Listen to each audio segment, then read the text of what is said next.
Hey, there we go. Squeaky chair going on here. I think I got everything working. We had some issues on Thursday. Hey, John Whitesnake. Oh boy, it's been crazy. It's finally cooled down here. It was really hot. We finally got it in the low 80s, which is great. And it should stay around that temperature for a little while, which is good because, man, I mean, we haven't even had it nearly as bad as Texas or Arizona this summer, which is uncommon for us for sure. But thankfully, it's mellow. But we had a bunch of people join us on Tuesday for the Horrified. There we go. I can never get the name right. And that looks really good. We played full game and it took us like 3 hours and 20 minutes. I mean, you know, we were 15 minutes late getting started and chatted a bunch, and we had Scott and Derek on, which was great. I got paint all over my phone. But yeah, it was great to have them both on because, you know, I mean, Derek will usually join us, but he's not going to necessarily play. But we played the Horrified games a whole bunch on the streams before. We did the original game and the American Horrors or American Monsters probably. And those are all cool. Well, there you go. Paint on the phone. Touch the open pot, you know, which is just bad news. So today I'm going to continue with the Marvel United Spider-Geddon. So these are part of the metaverse, I guess, multiverse. And this was a set that they had a few released copies at Gen Con, and I was fortunate enough to be able to buy one. It is cool. I mean, I want to play it, and we may end up doing it on the show. Once I get these painted, I'm working on 5 of them right now, but I've only got 3 underway.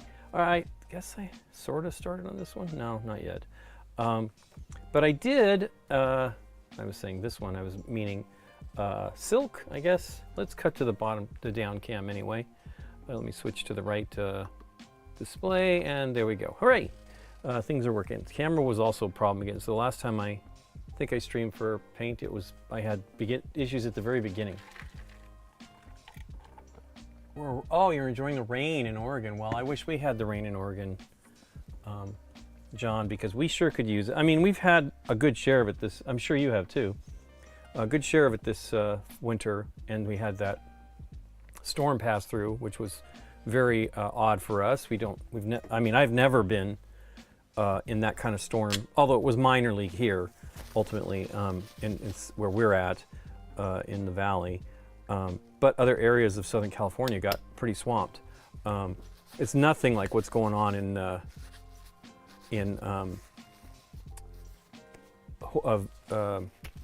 Florida, because and we have friends that are going next week. I don't imagine because I think the storm hit like Tallahassee. They're obviously going to Orlando, so I'm sure it'll be okay. I'm sure there's a lot of rain though. That's the problem. But we are looking forward to, we are going to go to Germany, and it's supposedly fall weather already there. I hope it stays that way. I do love fall, and I feel it's far too brief here in Southern California, but that's okay. Hey Neopet84, hello, I missed you there. I've got like 50 things in the way here in front of the tablet. Let me actually put the drink elsewhere. That is one of the problems. I have like now, I've got so many devices here. I'll put that there. I now have one of my older phones that is my little display to see what I'm, for reference. I've got a display here in front of me that is the confidence monitor. You can see what you've got going on. I've got another phone over here for the chat, and I got a tablet over here for the chat. This is a chat for Twitch. This is a chat for YouTube.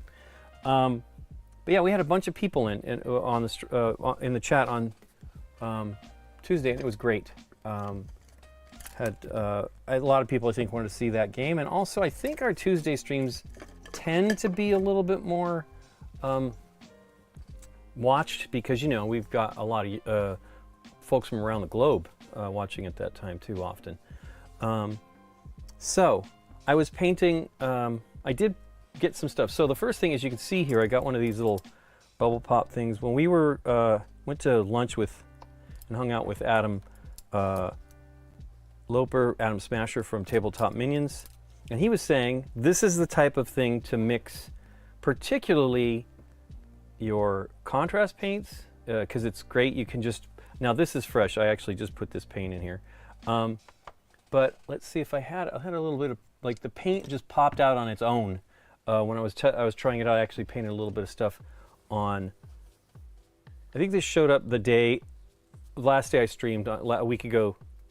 No, it wouldn't have been Thursday, right? I guess it was Tuesday. Holy cow, so I've had this for more than a week.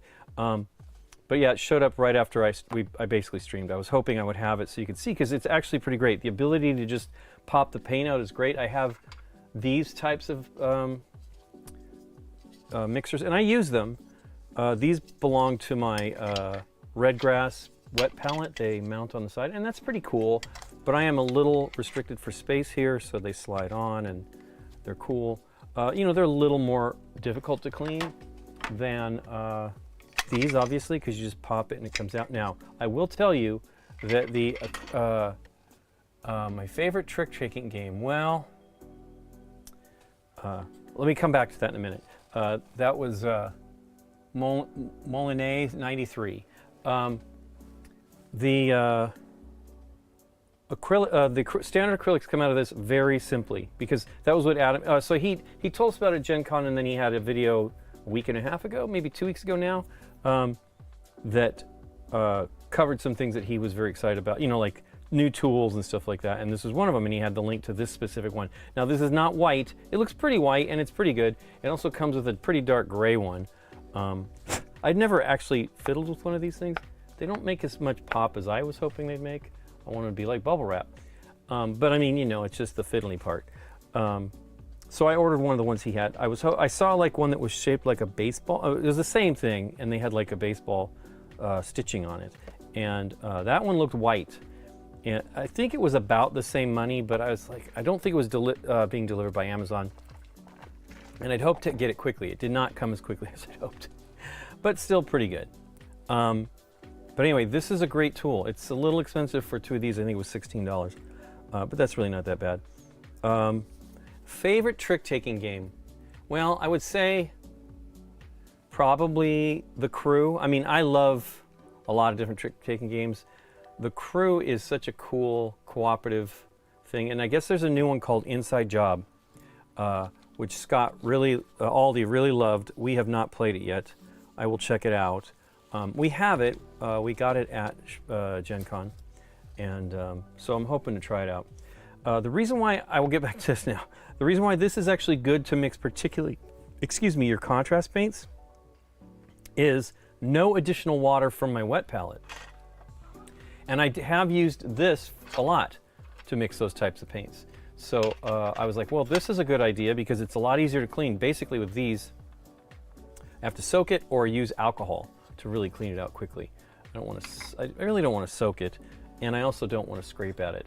But yeah, this will allow me to put in some contrast medium to be able to thin it out. And what you're doing is it's making it a little bit less strong, so you're not blasting it with the darker colors, but it allows you to also build them up and still have some of the qualities that the contrast paints have. So this one here, this is Venom Spider-Man? Is that, oh no, it's not Venom. It's, dang, I cannot remember this. Shows you how much I know about these. Symbiote, I should know that. And it looks pretty good already. It's getting dark. It's not dark enough. Wow, look at that paint. A little bit of paint on my finger. I'm probably going to do one more coat of the thinned down black. Now the problem is I don't recall whether I used black or you know, the one I was using a little bit on this one was this paint here, Black Legion, which is one of the new came out last year contrast paints that they sent me. They sent me the second wave of contrast paints, which is great because I always want to play with all of them, but I don't want to buy them all. My reality with that is that you end up having too many paints of the same color. And now that I have this new batch, I have a ton of the greens and blues, and that's fine, but I don't need them as much. So I made room in here for, I really want to try the Army Painters and paints. I mean, I've been wanting to try them for a little over 2 years. Whenever they came out, I feel like they're not that long ago because our friends were supposed to come visit us last year and they were going to bring me a bottle. I just said, just give me the red, because I hadn't seen it in any of the stores around here. I think that was last summer, I'm pretty darn sure. But they ended up not being able to come. And so I didn't get a bottle, but they may not have been able to get it for me anyway. I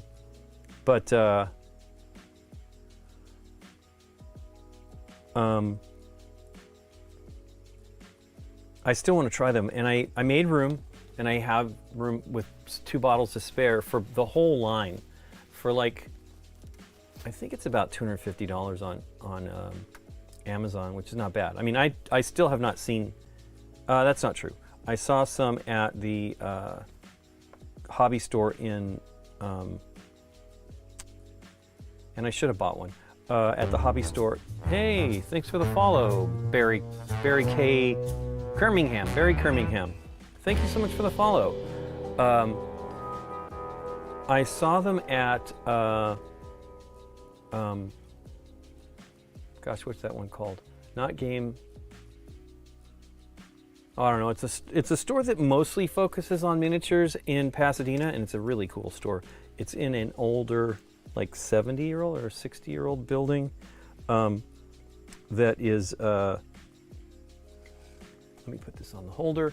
From an era that I studied when I was in architecture when I was in school, and I went and looked at that building. There was another one that I actually featured in one of my research projects. But, well, this will be black enough when this is done. Maybe I'm losing the contrast shading. It's okay, though. Black is tough. Anyway, they have a good amount of paints. They did not have the express paints from Vallejo, which I want to try as well. But they did have some of the Army. I said, man, they don't have it either. And then it was like right in the middle of the Army painter rack. Oh, you know why I didn't buy it? I knew there was version 2 coming, and they did not have it. Have any. And version 2 is a reformulation already of the paints, and so you can get a giant box of them, including their new metallics, which I'm heard are not really that exciting, but I still want to try them because I kind of end up thinning metallics to work that way often. And so I'm contemplating buying that set, but I really don't need any more paints. I've got a ton of great stuff here. There are some, and maybe I'll just get the metallics, but I'm always one of those people, you know, I don't generally go for everything, but I have bought entire paint lines before. I've never bought the Vallejo. I like Vallejo paints, but not quite as much as some others. And Army Painter is okay. I think they are reformulating paints again, which is cool because, you know, I want them to improve. I did watch a video from, was it Brushworks or something like that? It was great on thinning your paints. No Candace, that's next Tuesday, Scott. So yeah, Candace is going to join me next week to paint some. I only have one, and I'm hoping she has the miniatures that she's going to paint. But we're going to paint stuff for, oh, it's Nemesis right here. Hey, good, I didn't lose it. I have one miniature to paint, but I will help her with the others. Now, this one's already painted, but I think what we're going to do is spray this black and start again. Because, you know, this is just a quick, you know, probably what they call the sun drop type thing. Is it focusing here? So I'll have this, and she's going to, I want her to bring, I have to tell her, I have not told her this, but she has a fully painted Nemesis already. So what I want her to do is paint, we want to try to paint the new stuff she got, which is from the expansion, in the same manner, sort of. You know, I don't know exactly how they did it. We'll see. Oh, I didn't change the game. Scott will hopefully change that for me. I meant to. I actually had problems with the camera and forgot about it.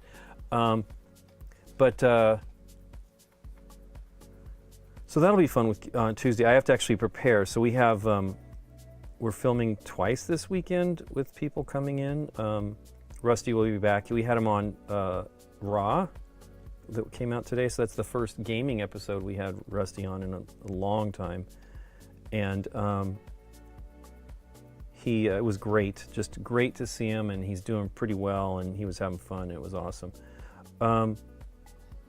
Yeah, we're gonna film with him on Saturday. I was hoping to have more. I'm not giving up yet, but I couldn't find anybody that was free to come.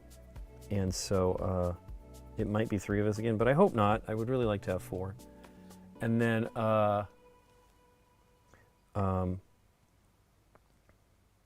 then we film on Monday, Labor Day, with Gabby and Ryan, who were on the season opener this year. We did Gartenbau with them, which was awesome. I really liked that game. So we have a busy weekend. I've been getting all the projects that we have done into the queue. You know, there's a lot of sorry, not in focus. There's a lot of processing that goes on when you put these projects together, and so it's like 6 to 8 to 10 hours of proxying, which is fine, but it was hard this time because we had a couple, you know, quite a few 2-hour games, which is the long ones. Now, when I did ISS Vanguard, that was really long, and I think I left it for like over a day to do it. The funny thing is it's like, does it save us time? But it does, because it also means that Derek can edit them. I mean, I feel like these larger projects just take a beast of a computer to be able to edit it. So ultimately it works out. But I was thinking about like the other day, like, wow, this is so much. Would it be just better to send him the files? But for example, ISS Vanguard was like 700 gigabytes. I don't know how long that would take to upload, probably too long. And it'd probably error out and all kinds of stuff. So it's really better to just go this route. It's not that easy for Derek because it is lower res. I mean, we were making them quite a bit lower. But for the most part, you don't necessarily, well, you do kind of need to see the details if you're helping to like make sure we can make notes about our mistakes. This is really bad on his rear end here. But mostly it's pretty good.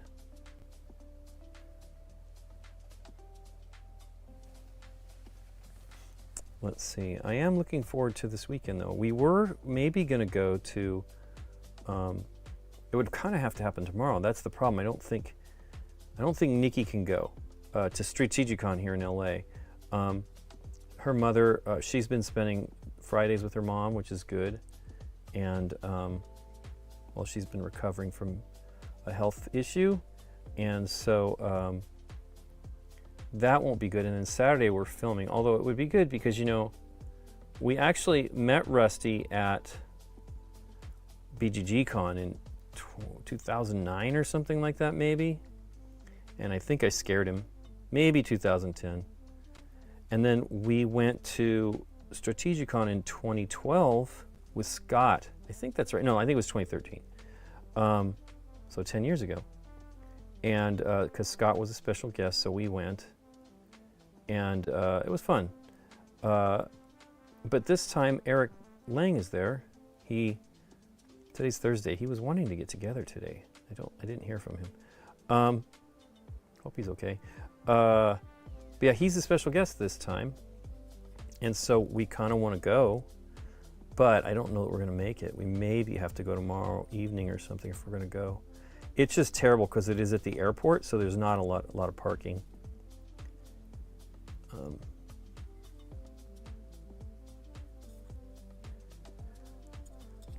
So I think one of the last times we rated Wapelius. Oh my gosh, I think I talked about it last time, so it was probably Thursday 2 weeks ago. He is such a fantastic painter. I went into the house and watched him painting Shatterpoint, Star Wars Shatterpoint, and it is so good. He paints with oils, and that is just beyond me. Hey, Avenger 47, hope you're doing well. I want to go. We have bunch of people watching from Argentina. I am using these popper things. It is pretty great. This was a recommendation from Adam Smasher from Tabletop Minions. He told us at Gen Con about this, and so then when he put it in his video, he showed which one he had. I'm like, I'll get that one. And it's great. Now you notice it's not entirely white, but it's pretty good. It might not be, a white one might be a little too bright on camera, but it actually is pretty good. I actually wish I could get a smaller one in white, or, you know, a light color. Most of them are really bright colors. But this is great because for the most part, the paints pop out when you're done. Contrast paints, which is the real reason why I want to use this, is they stick a little bit better to the silicone than the acrylics, standard acrylics. Standard acrylics, like I came out, I had left some white in there that I was using when I was painting, and it was it just had fallen off. Like I didn't even have to pull it out, didn't have to pop it out. I just pulled the chunk of acrylic out, and that was pretty cool. I had a small amount of actually basically like this mix, and I had to do a little bit of work to get it out, but way easier than using the standard paint palette, or the, you know, like I was saying earlier, these types, which is what I was using. And you know, they clean up, but I generally have to spend a little bit more time and use alcohol to really get them to clean up. Wow, that rear end is drying very quickly, but it's not doing a very good job of like mix. But yeah, it's kind of dry here now. We have had, I mean, it's a little humid in the studio here, but gosh, focus. I think I need to get these brushes out of the way. They really the shininess really catches the focus.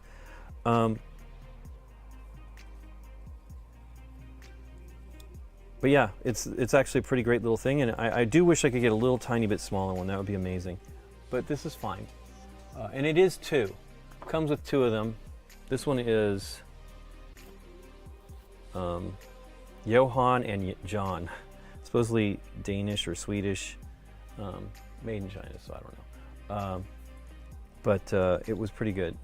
And it is the lightest one I could find. Besides, I was saying earlier, there was a baseball one somebody was selling on Amazon, but it was not shipping from Amazon, so I didn't know how long it would take. So I decided to just go with this.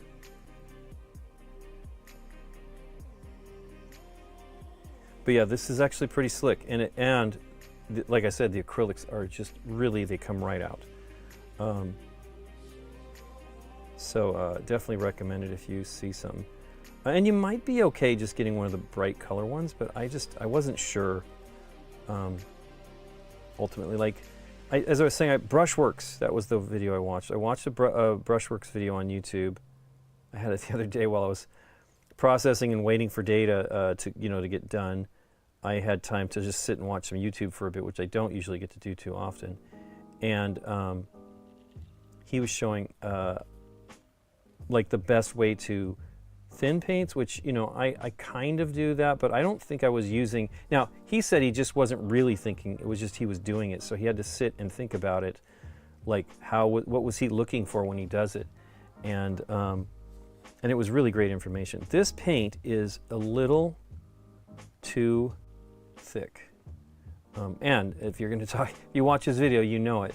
The good thing about the contrast paints is they pretty much level out when you're painting them, but I notice I'm seeing here a lot of brush strokes, so hey, look at that.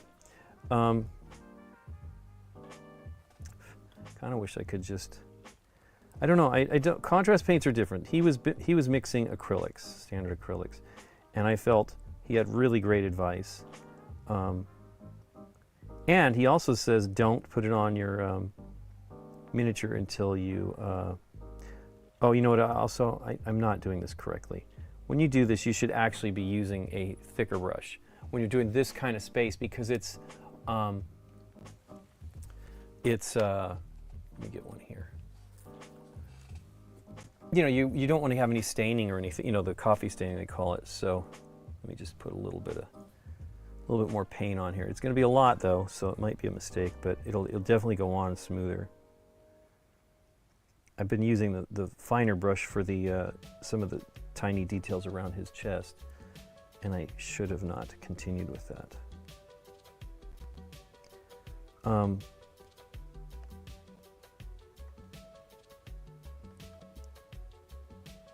But we actually filmed 3 games last weekend, which was a good day. We don't generally only get about 2.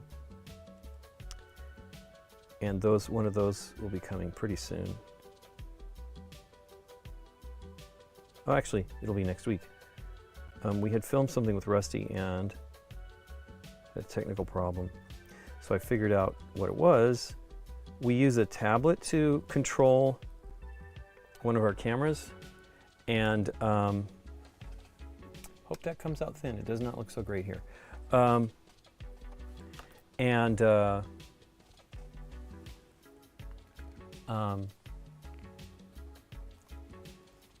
What you do is when you use the tablet to focus, it doesn't, at least as far as I can tell, you have to, let me open this other bottle of contrast medium. This one I left open for like 2 days. It had the lid mostly on, but it had, I'm sure, had evaporated some of the stuff. So let me try a fresh bottle. Goodness, what was I telling you about? Dang it.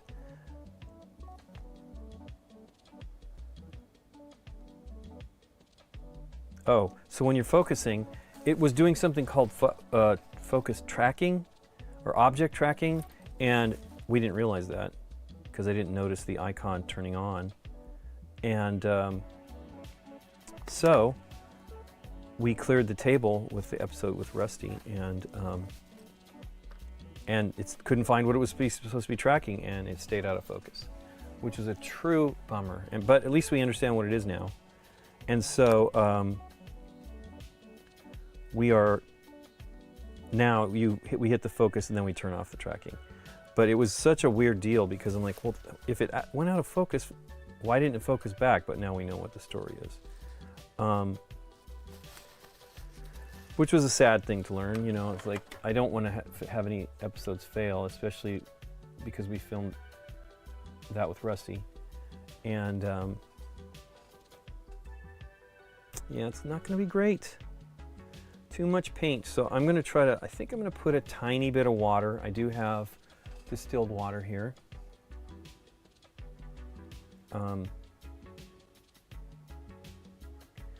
It's too bad. I mean, I don't like that when that happens. Although, I mean, I shouldn't give up yet. So that's one reason why I actually like using the wet palette, because I feel it isn't too much water, but it does kind of kill the paint pretty quickly. It doesn't last on the palette very long, and that's okay. So we're going to do silk now. See how that goes. Let me try using the 2 that I have here that was part of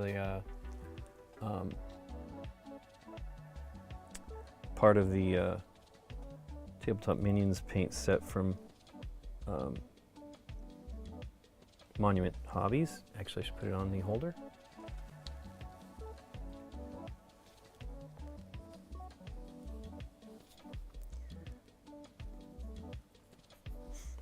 And I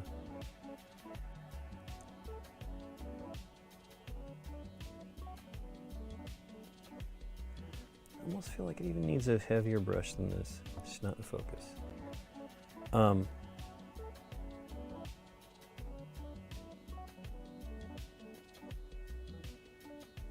I probably put too much water in. It felt good though, the way you're supposed to look for the quality, but I think contrast paints are a trickier subject that I need to really fiddle with. I mostly put this stuff on a wet palette, and that could be a problem. Out of focus already.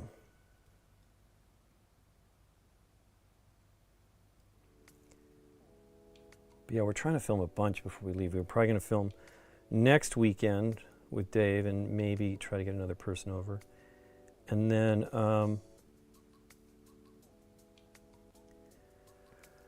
maybe the next weekend after that with Deborah. Dave, unfortunately, will be out of town.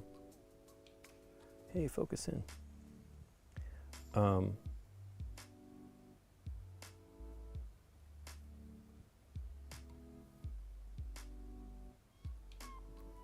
When Dave was here the last time we filmed with Deborah, that was the first time in 2 years or something like that, or a year and a half that they had been together. And that was fun. It was really fun. We still have one of those episodes left to come out. It was we were kind of jumping the gun on it to get it filmed, but we knew it wasn't going to be available for retail until this next month. So tomorrow, I guess. I don't know if it's available tomorrow, but it will be coming out in September.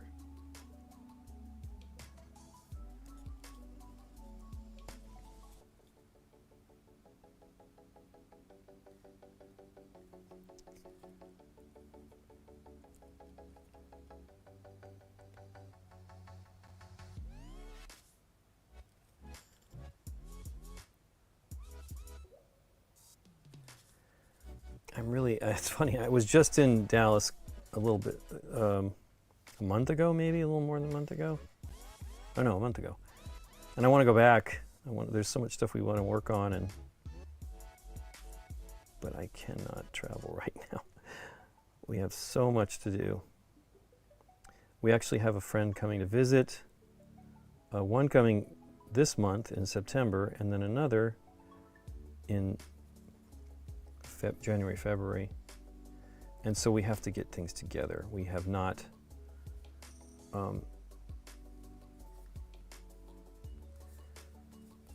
We have not gotten all the things we want to get organized in the guest bedroom, and we will hopefully be doing that soon. But it's pretty funny. I completely had forgotten about our friend visiting this month. I mean, he wasn't certainly visiting, but I told him the last time he was here, I'm like, well, if you want to stay, let us know, because we have room. But that is also our main game room, so it's kind of like it feels like a kid's room. So much stuff in there. Scott stayed there when he visited, and he's like, oh my gosh, you guys got a good collection. I'm like, well, that's all because of folks like you. When I first got on BGG, I started following people and looking at their collection, and you know, people like that were doing reviews, and obviously Scott and Dirk, and so I looked at what they had and what they were rating, because that was I was already rating. I started rating right away because it was such powerful information for me on BGG that helped. That I thought I needed to contribute to that as well. So when he came, he's like, wow, you got a great collection. I'm like, well, it really is a lot because of you and other, you know, Greg Schlosser was one that I followed. I don't know if Greg is on the site anymore. Some people like, oh, I know, it was Rick Thornquist, another person who I felt had similar taste to me. Rick was the Game Wire, and he was the original, he was doing the Board Game News website that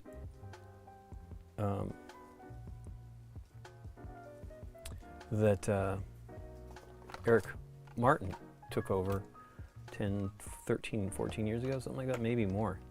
And then we brought Eric on. And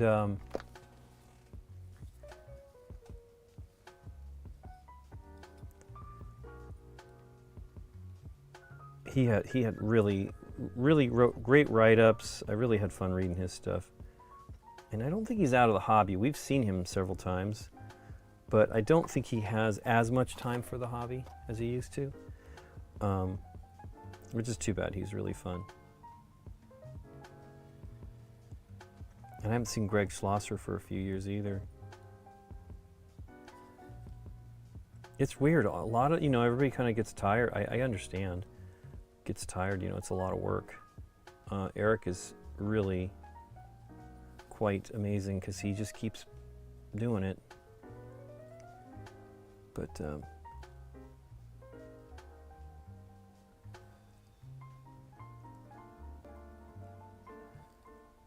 I mean, we are actually reaching, we'll be on season 12 next May, but I think we're in year 11. Because actually, are we in year 10? No, in year 11, because we started in late 2012 filming GameNight. And that definitely takes effort. As I can testify this week. Hey, Barry Reynolds. Scott is a bad influence. He is not a bad influence. Barry's funny. I watched you guys last night for a little while on the Allaboom, and was laughing at some of the stuff, but it was funny though, because at one point Scott's like, I'll be right back, or something like that, and then he disappeared. I think he was done for the night. And it's funny to see Scott vent on there, although I don't necessarily recommend it. I mean, it's fun. But the real venter is Lance. He's funny. Oh wow, that's got double blue. I kind of blew it there. I blew it there. I've never tried to do the lining that you do where you, I mean, I've tried it on other regular paints. I have not tried it with contrast paints, where you get it a little bit wet in that little seam, and then you let it, I can't remember if I usually let it dry. I don't know what others do. I've watched a video a long time ago about that, and I dry it a little bit so that it, I can then, I want it to just be basically wet in the cracks, so that when you can let the paint in, it will automatically go into the areas that you want it to do, and that's actually really great.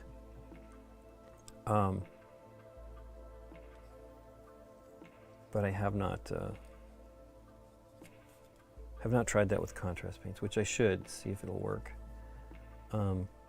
Or maybe don't worry about it. Just use inks, or inks are one great thing to use, or paints, thin down paints into like a glaze type of a consistency.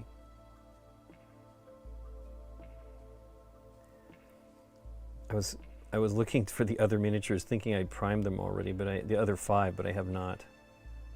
I do have another airbrush coming that I wanted to try. I'm crazy. Nikki does not know. She probably knows now. It's not that bad, but I was going to buy it when I was in Germany, but I figured I would just get one here so that I can see if there's anything I want to buy when I get to Germany. It's a different one than I have from this manufacturer. So we'll see how that goes. They are much more expensive than the ones I normally buy. The one I have already is not that bad, but the one I'm buying is pretty bad.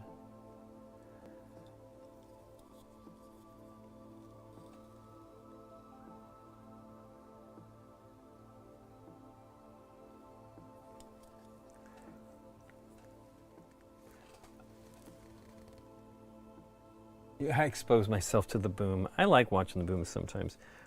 Whenever I'm working, so last night I was prepping for the episode, and I was done with the episode, so that I was working on the thumbnail, and that I'm like, that's the perfect time to watch that stuff, because I can just listen. I generally can't. I'm working on stuff that usually requires that I'm pay attention to what I'm hearing. And so in this case, I was able to do that, and that was fun. It's been the first time in several months. I usually, once a month, check it out at least, but I don't always have the time. Usually I'll chime in, but I didn't have time.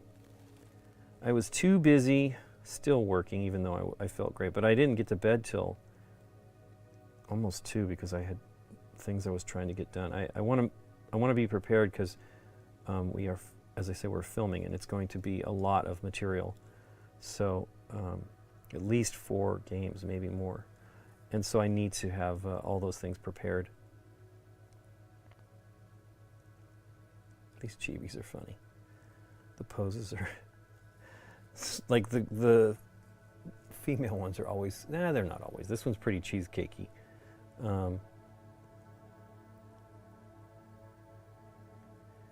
I was going through a little bit of the, I can't even believe it was 2016. It must have been the end of 2016. I backed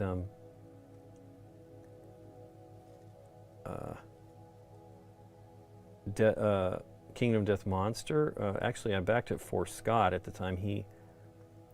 So 2016 kind of makes sense. Like, he thought you could maybe not get another copy, which of course you can. But I ended up just not worrying about it and kept it for myself so far. But I was looking at stuff on it, and it's just crazy how many miniatures in there.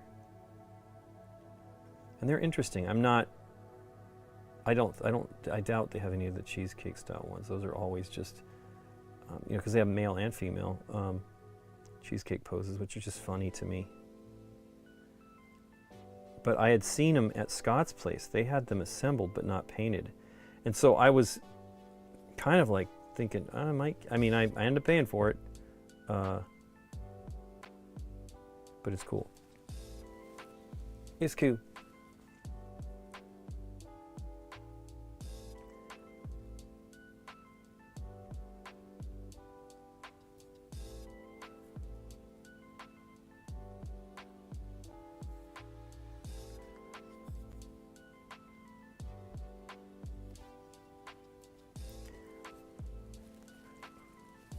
It looks like her soles are black, and her hands are, one of her hands at least, is red. I can't see the other one. Interesting, or partly red. Interesting. I really wish I had time to look. I'm sure these were in the cabinet since they were selling this game, but at Gen Con they had the painted minis, and I really, really would have liked to have seen those. Ugh, it is pretty splotchy. This is bad. I actually had a pretty good job until then. I don't know that I'll worry about it, but it's a bummer.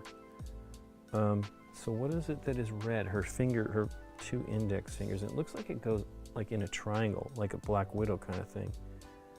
I'm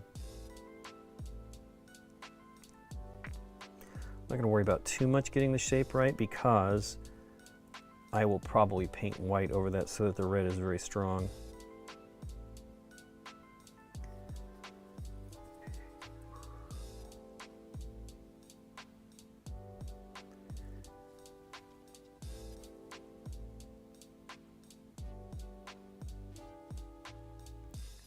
I should look at Silk and just see. I mean, I don't have the visual dictionary that Scott got. I need to get one.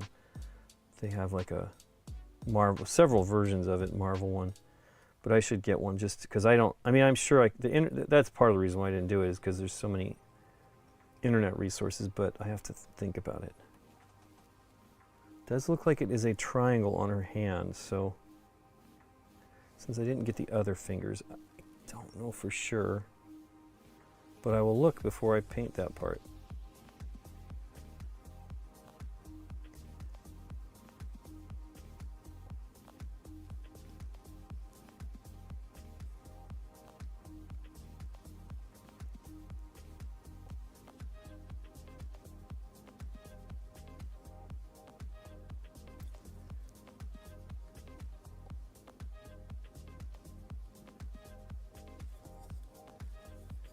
We did watch the new Ahsoka, and that was actually pretty cool. There was a little bit of fan service-y kind of things going on there. I'm sure it's more than a little, but from what my perspective, I'm like, ugh. But it was still cool, and it got interesting towards the end.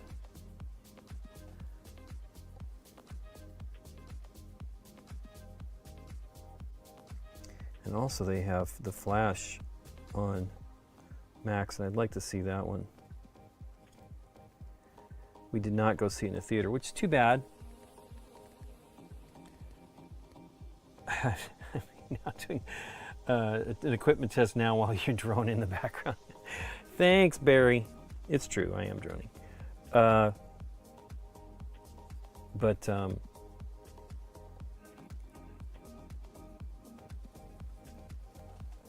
Wow, that's pretty light. I think I need to maybe give it another shot of airbrush. So I have one airbrush that I've used, my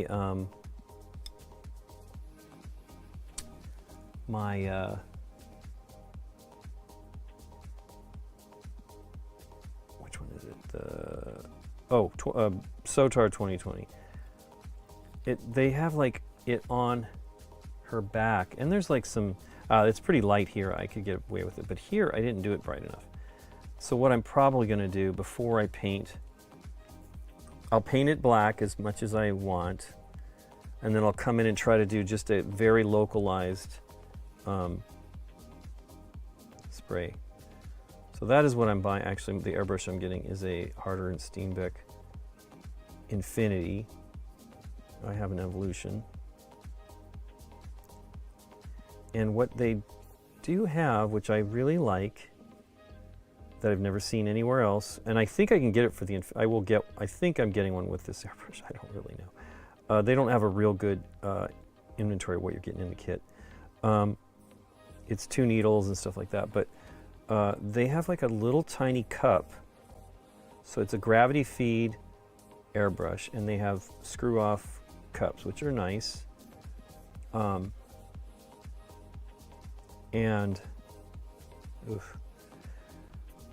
they have a little tiny cup that basically is just threaded into the spots for your where your regular cup goes normally. But what's great about that is, as you can see, right? It's one of the things I end up looking from the side all the time, and I'm okay. I'm not really that kind, and that's probably one reason why I've always had troubles. either used a siphon feed, which is better because you don't have the cup in the way, but it's not. I don't have like a fine needle one of those. Although I believe I have a conversion kit. I could have just gone for that, but all of them have the cup in your way, so that you can't really. Not all of them. A lot of airbrushes do, and most of the ones I have do, unless it's a siphon feed. Siphon feed is the bottle connects to the bottom. Actually, I have a side feed Badger 100. Could have used that too. Anyway, I'm going to try this one. It wasn't that terribly expensive. It's expensive, but it's not that bad. And see how it goes. And then I will be able to use some of those parts with the evolution.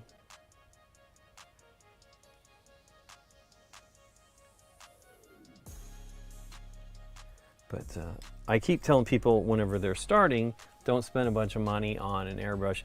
But I will say, so John Fay is he's one of the BGG team for the conventions. He wanted an airbrush, and I had convinced him. I was trying to get him to get a small one, like a finer detail one. I think you can do, I mean, unless you're spraying a lot of minis, but the people, I wasn't there when he did the order, and everybody's like, I don't know that you should do that, because it's a lot, you know, what I was recommending was, I was actually recommending a Sotar. But you know, the prices are great at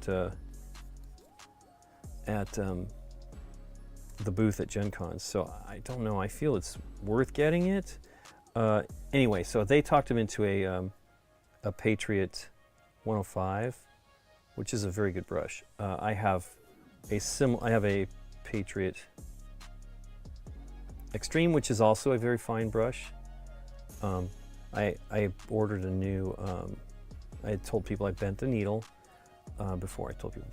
I bent the needle accidentally when I was looking for a part that I should have somewhere. I do not know where it ended up, but I ordered another one. And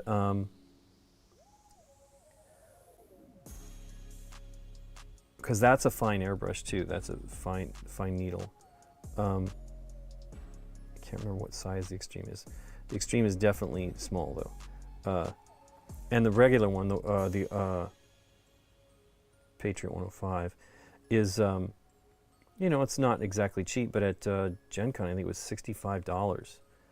And that is a fantastic price. So, for me, they make great brushes. I've used them for years. I only, in the last 4 or 5 years, bought a Iwata, and it's good. I mean, it's definitely a good brush, but it's not, the one I have is not a detail brush. You might be able to change the needles on those. I don't know. I feel like you should be able to, but I don't know. I haven't looked. But I'm going for the hype on these things and getting the one. It'll be cool though. I am looking forward to checking it out.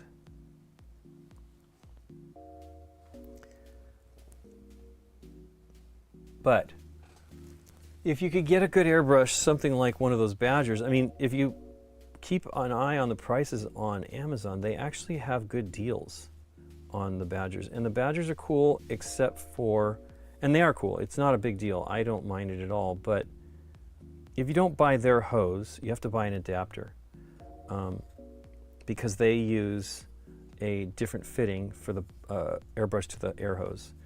And I used to love it because it was small. I mean, when my parents gave me that one, they had done the research. Somebody had recommended it, one of their artist friends. And so it, you know, it was a different environment back then in the 80s, but I've used an airbrush for years.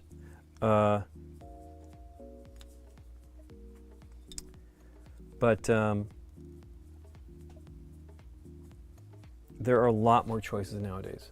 And I honestly feel, you know, I was talking to the guy from Badger, Ken.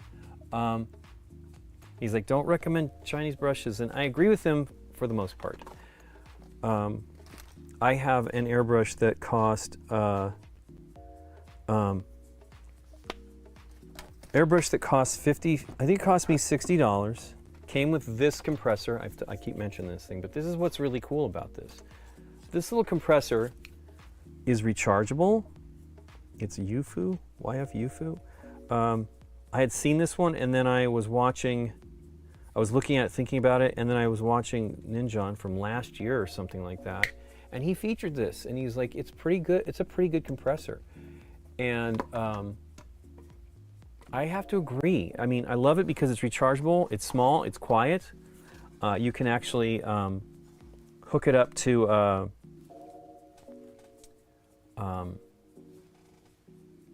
any airbrush, really, no problem. I mean, I've used many different sizes so far, and I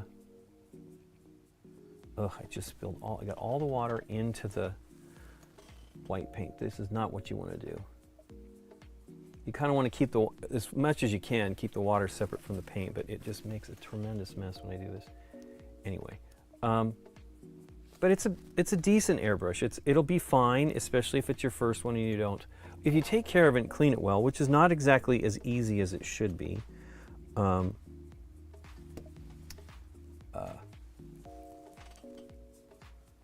you can make it last a long time, especially if you're just priming your minis and doing the zenithal undercoat, because you don't have to be totally focused on the detail. It's just too white. You know, you're not necessarily shooting it on the detail. But for priming, I mean, I've used a Harbor Freight one for, you know, that's Chinese, for 10 years maybe, as a priming airbrush, and it's pretty good. So I would say it's worth. You know what I'm doing here? I'm actually putting some highlights on, and I honestly feel I'm going to do them afterwards. I usually do them before, but I'm going to do them after. Try to do them as traditional blending. So I feel that if you don't know what you want to do and you're interested in airbrushing, then go with one of these. You know, it's not terribly expensive, the UFU. It's as much as well, I haven't looked for a couple months now, but I only bought it a few months back.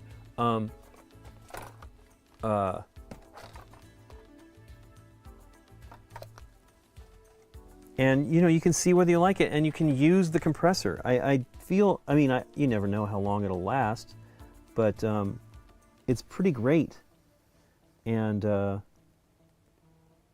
super flexible. I mean, just the ability to walk around, go outside, change where you're at quickly to airbrush is great. I actually have gone and painted it with it in my pocket. It does get a little hot if you're going to go warm. If you're going to go a long time. I don't generally go that long.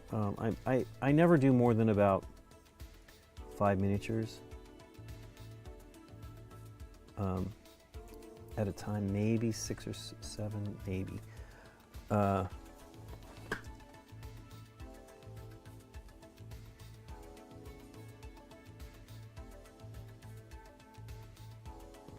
also watched a great video from Brent of Goobertown Hobbies where he was talking about varnishes and handling, you know, like handling your minis and see how much abuse they could take. And he was eating Funyuns and moving the pieces around the board. He's done 2 different versions of this. One where he was, oh goodness, what was the deal with it? The first one was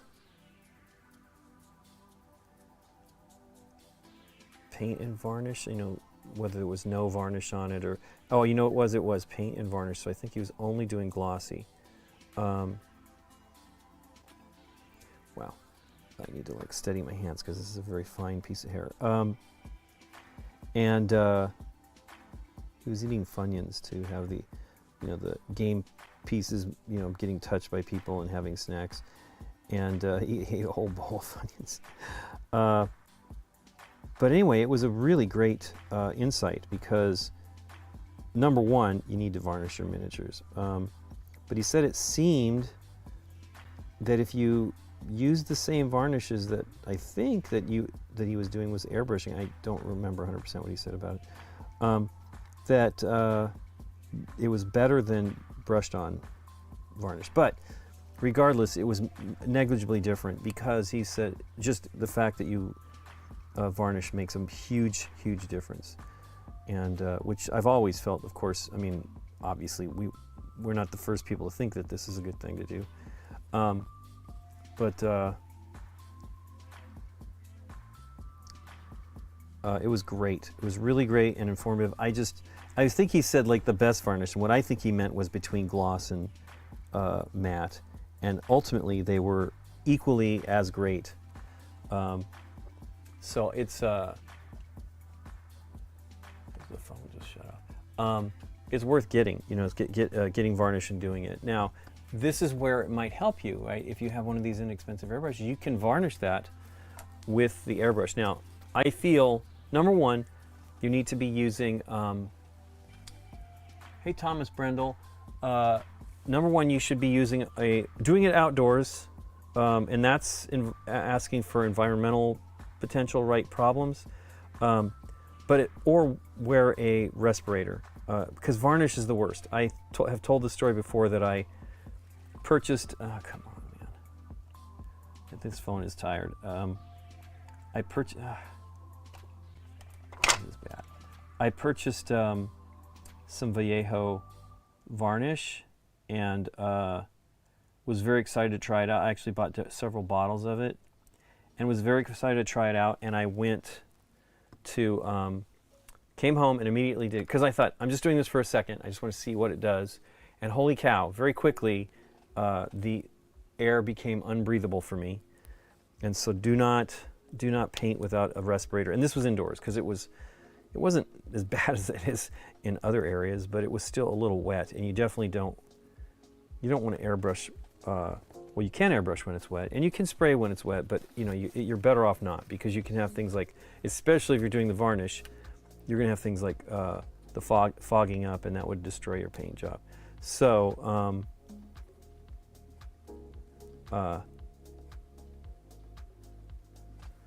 it was a really cool, informative video, and it really tells you a lot about, like, that. Brent is really into the technical. He's a chemist, I guess, and so he gives a lot of information about paints. And he has done, I have not watched everything he's done, but he's done videos about using like folk art, the standard hobby store paints, like from not Hobby, but like Hobby Lobby or Michael's or Joanne, and that is pretty great things to know, right? You want to definitely save your money if you can. As I think I said recently I've shown this Eldar, otherwise known as Eldari Mini, that I think I painted the purple with, I think it was Deca Art. I think that is the name. The purple was great, and so I used that, and it worked out great. They look good still.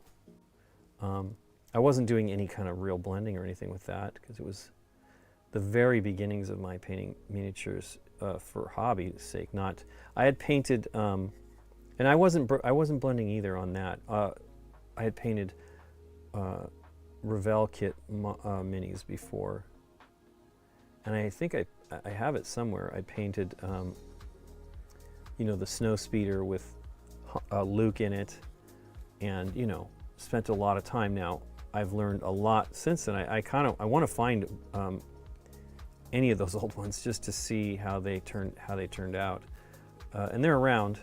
I have no idea for sure where the snow speeders. It might be in the box up above here, but I do not know where the World War II guys are at, and I would like to find them just to see, because I remember painting piping on their suits, on their outfits, and I remember doing a pretty darn good job. Now, I was probably 13 or 14, I did those. It was weird that my dad gave me World War II stuff. I mean, maybe he had painted them. I wasn't like crazy for World War II stuff, but it was fun painting those. They were German, troops, whatever. But they got me the airbrush around that time as well. And so I kind of started doing all that stuff pretty early on for me anyway. Especially the airbrushing. But I was doing t-shirts and all kinds of stuff. I was crazy for the airbrush. In my 11th grade and 12th grade high school years, I was the airbrush king. I was helping other people do their backgrounds, and it was just airbrush, airbrush, airbrush. But I had I'd used it a lot, so I really had just the basic using it to feel comfortable about not making a mess out of something. Now I was very good with the masking as well, using the mask film and cutting around it all. I was very, very into that stuff. And it was funny, one year, I think in my senior year, I had my hand in a bunch of the paintings that won awards. But airbrushes really raised the game. So her eyebrows look like they're brown, which is kind of weird because her hair is black, but I will see. I will probably paint them after I paint the face, because she has a red mask. Hey, Mike Forner. Oh, he's been watching. He's saying hi to Thomas. Yeah, her mask is red and her face, of course, is flesh tone, so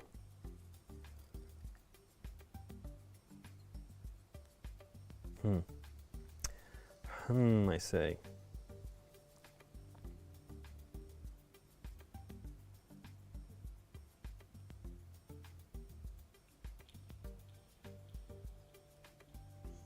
Woof.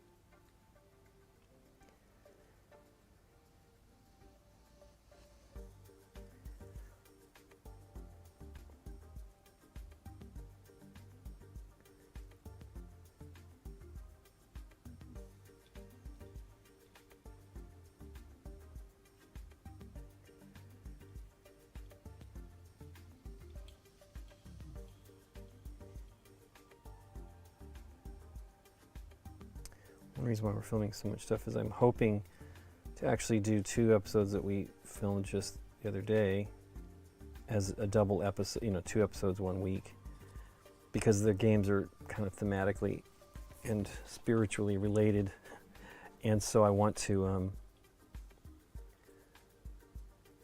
make sure that I really would like to put them out at the same time, because they are very similar. And one was definitely inspiration for the other. But they're both games we've been wanting to do for ages. Since we started filming, we definitely wanted to do it. Let me look at silk. See if I can find something on my phone.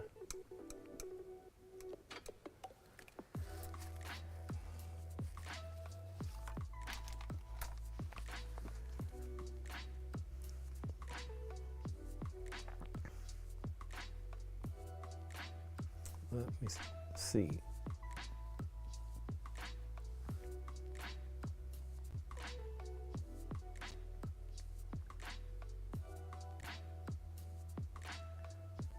Well, she definitely has red fingers. Looks like they're both hands. Interesting. So there's what she looks like. Now they're definitely doing her different, but her fingers are red. Although they show them as just, again, this is an interpretation. I think I'm gonna just do them like they have them on the ones, but that's great, really neat.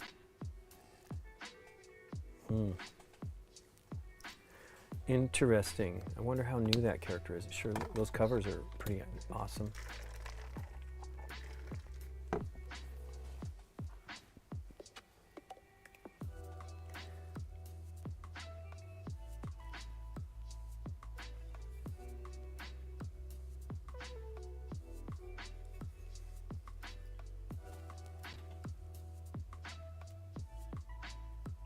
Oh, I really made a mess of this white.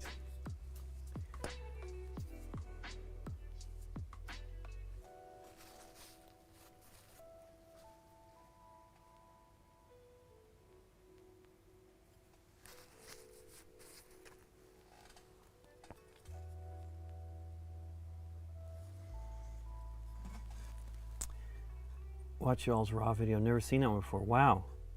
It's always nice to see something with a simple rule set for the family. Raw is amazing. That game was one of the very first games we played. I didn't say it in the video, but it is the 12th game in the BGG database.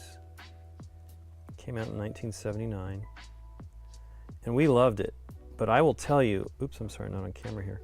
This is Thomas Brendel talking about it. This new one is an amazing job. The mats, which I believe we talked about in that video, are really fantastic.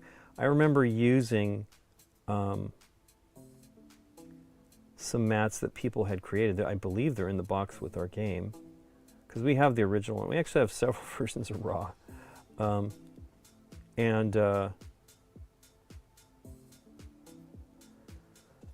It is a really, really great game.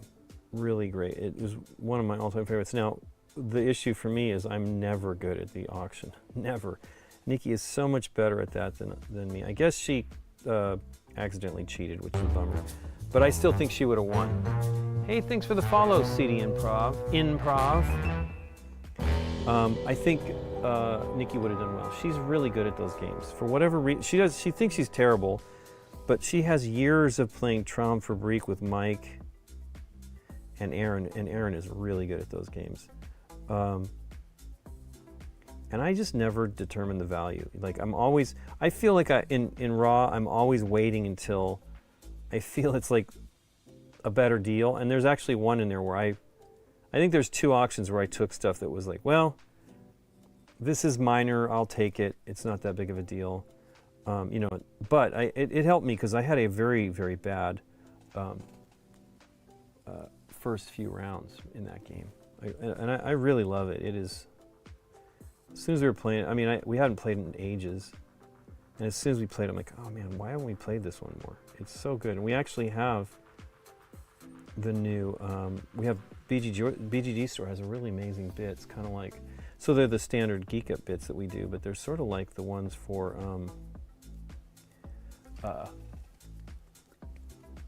Castle Burgundy, you know, the new Awakened Realms ones.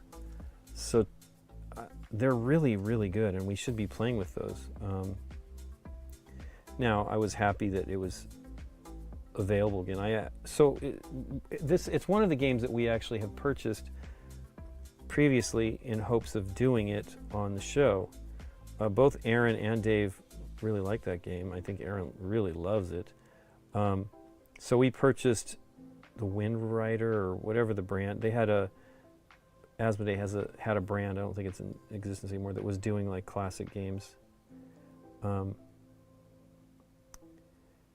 it might have been something that Z-Man's Philosophia was doing, I don't know.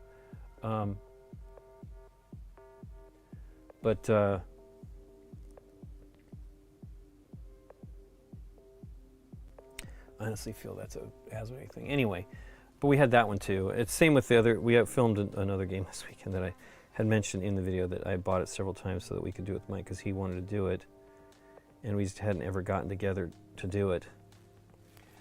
It is really cool though. Oh, you know what? Is that black? Oh, that's not black paint. I mean, it is black paint, but it's not standard black paint.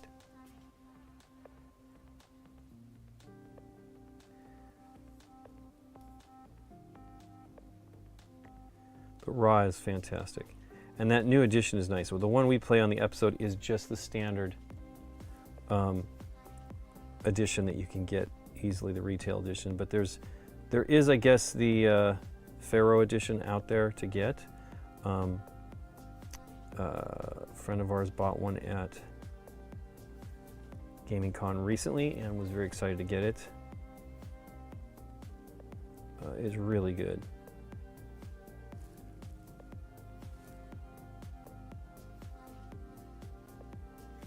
I mean, I miss those days. I mean, Knizia still does some great games, but I remember every year waiting for the new Knizia, and I was early, right? I mean, I was late. Excuse me, in the hobby. We didn't get into it until 2002, and the Alea line had been going for a couple years already. And it's really, really great stuff. The other ones would be stuff from one of the other guys. The companies that I really loved was Goldsieber, and they did a big box every year. It wasn't always, they did several Knizia games, but they did Wolfgang Kramer and maybe early Michael Kiesling. It's from my memory, I think he did one with him, and that was all really amazing. Look how shiny the hair is. That's so strange. I mean, I wasn't using raw. Now I did mix it again, so maybe I didn't put enough, or maybe because I didn't put much water in it. I did put some. That might have affected the gloss of the paint. So I usually paint the face first. I did not today, and I kind of am concerned why I didn't. Let's get this to focus.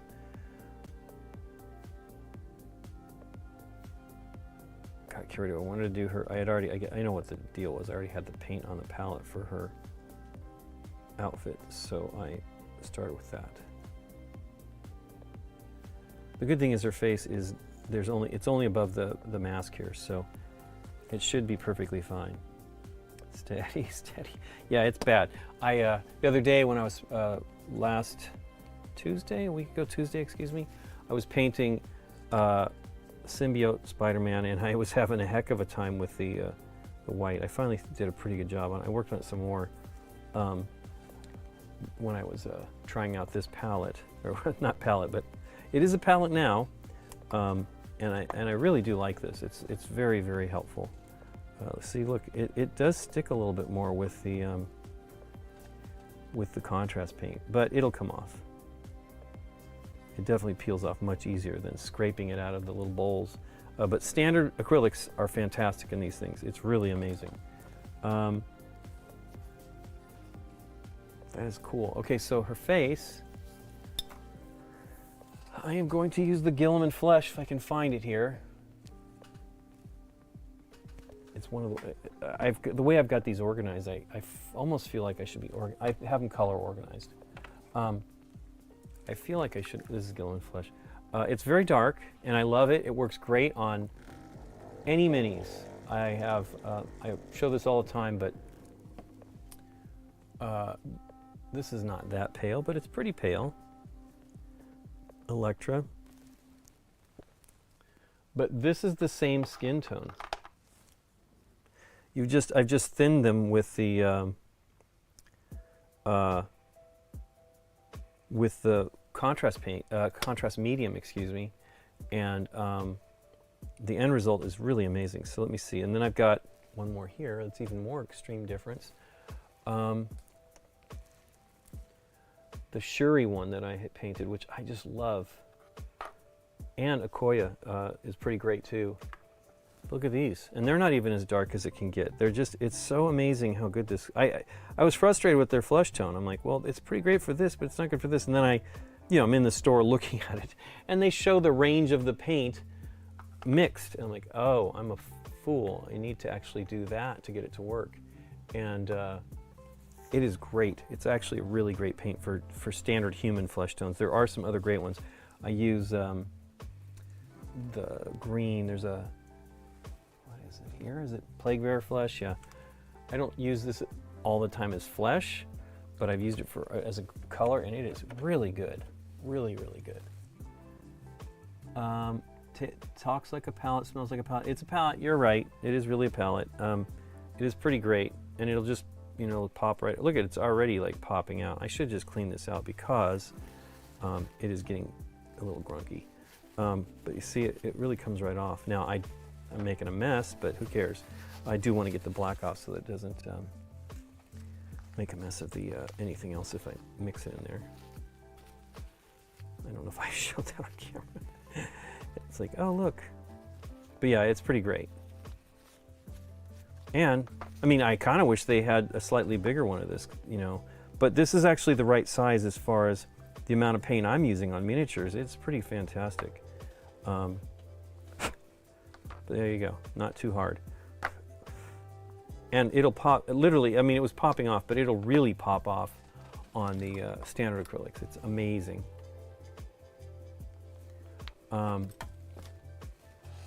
Let's see here. I have to make room for Candace and I here. We're gonna have to be super close friends here because it's tight on Tuesday. So we'll figure out how that goes. I think I have another chair, so I'm probably gonna squeeze her in next to me. It'll be tight. It'll be tight, but it'll be fun. I'd like to. Mostly, I really want to show her how to paint because she's done a little bit. I've never met the person who helped her, but I met the person who helped her ex-wife, and they're nice people. And he helped her learn a little bit at one point. So I was going to do Gilliman Flesh. Let's do this. And so she's got some experience. I'm going to try to. I have to see. I really should. I wish I had some time to. Maybe Saturday. No. Saturday we're filming. So maybe tomorrow or maybe Sunday. I can work on this Nemesis Mini. I mean, you know, these are done pretty basically the way they do them. I actually should have her take some pictures of the minis for me. I will ask her. I know she'll be at Strategicon this weekend. I don't know if we will be.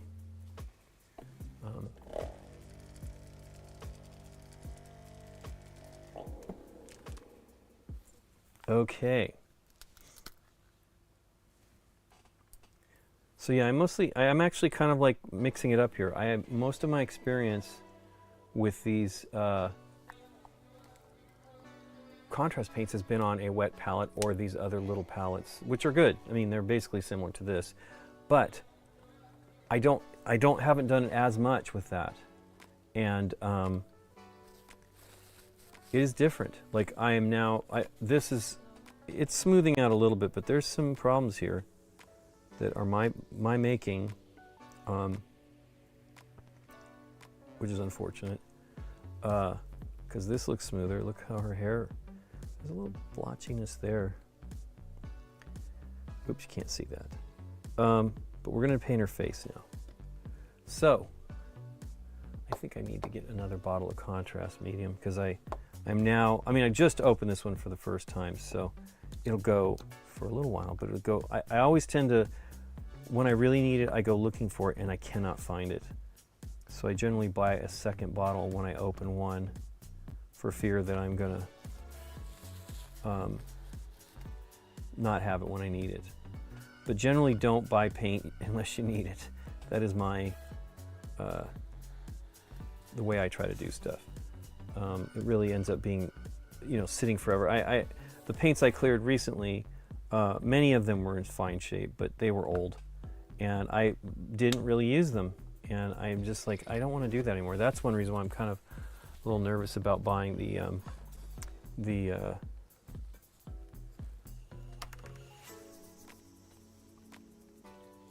Army Painter ones. But I really want to try them. It's really kind of frustrating. And it's, again, I'm a crazy person, so I'm going to go for the whole thing probably, and that's just foolish. Really shouldn't.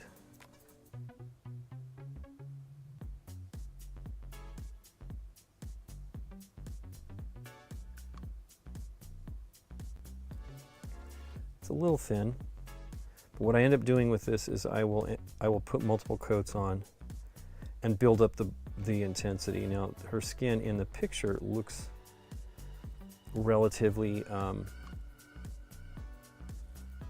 not as pale as like I did for Black Widow. Now Black Widow is not necessarily, I mean, I kind of did a lot of that on my own, even though I was using their miniature paint job for the template. I still did some stuff the way I wanted to do it.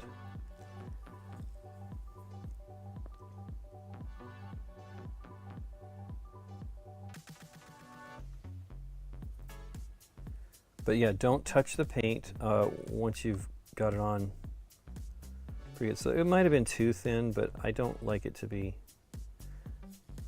too much. So I'm going to let that dry. Do not touch it because it starts to gel when it's drying. And if you touch it, you're going to mess it up. And this is her face, and I want her face to be pretty bold. Really weird on that hair. See how shiny it is? It's not really focusing in on it. Probably my ring and all these other things here. You can see here, since this is focusing, and bring this into the shot as well. Have you painted the Massive Cthulhu? I have not, Bay Area Masto. I would like to. I have it over here. I watched Lila Mev do some of that, and I watched Rob Oren paint it as well, and I want to paint that one. I need to be. See, it's already got a little bit going on her forehead, which is frustrating. But I will just let it dry. It could be just the nature of the paint. So sometimes you might. This is where I think it does a pretty good job, but it doesn't necessarily always do a pretty good job on the contrast paint for flesh. Because number one, I think it needs to be pretty pale. I joke about them being like Loki here, kids with dirty faces. His face is a little kind of splotchy, but the rest of it looks fine. So I'm not gonna go crazy working on it. But I did paint the hole that Spot is coming out of here, so I didn't even notice it when I was doing the spots. And it turned out pretty good. So I'm going to try to do it. I'm going to let her dry for a while here because I do not want to mess up her face. I generally do the background on these, the bases, mostly kind of gray tone. But I will do this one as it is illustrated here. It's got a bit of a greenish brown. So I will use, which I pulled out a moment ago, this color here, and maybe let's just see what it does as a tone out of the bottle. Let's try it. And then maybe I will ink it or use one of the strong tones or something like that to make it look more like dirt. It is going to be bright, so I have to think about it for a minute because I don't want them. I want them to be relatively similar. What I like about what I'm trying to do, obviously I'm not doing it on Iron Man. You know, I do this big splash from his thrusters, you know, and that sticks out. But mostly, I'm just doing this kind of thing. Oops, so you can't see it there. Some color maybe. This had some color coming through that I had like a reflection of her and maybe her energy. And then I did a lot on this one because it's rocketing off here on MODOK. If it'll focus here. And then this one too. So this was gray, and then I did an airbrush, like from his hair, or whatever the heck this is, energy, you know, like there was some reflection on the ground. And it looks pretty good. I did that with the airbrush. I did the same thing I didn't do the same thing on Hela. I did it at the same time, but there is some. But I also just did the cape with white and then put a different color of blue over it to show like dust or whatever going on with her cape or lighting or. But for the most part, I do the ground gray. Now I did do Xavier's carpet, if you can see it here, in color because, wow, is it going to focus? There we go. Did Xavier's carpet in color because I was like, I kind of want to do that. But then I I don't know, it's weird. I break the rules. So I will let myself break the rule on this one. Oh yeah, here's Rocket is on an engine, a jet engine, right? So it's okay to have some. I want you to focus on the miniature though. That's why I don't want the ground to be too intensely different. But let's see what we get here with this one. Okay, I really do love this paint. This is one of the first 5, I think, or 4 that I bought. And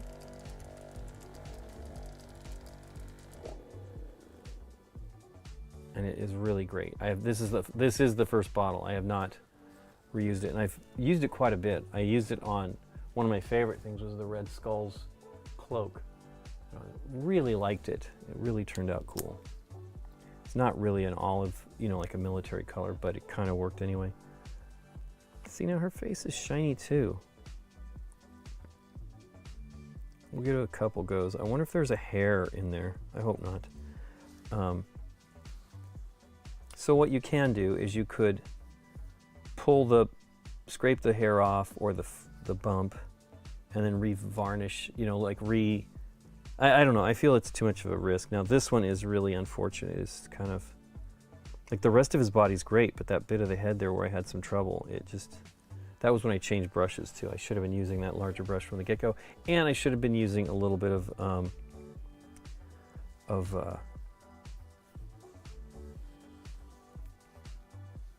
that is not a good end. Should use a little bit of, oof, don't want to go in there.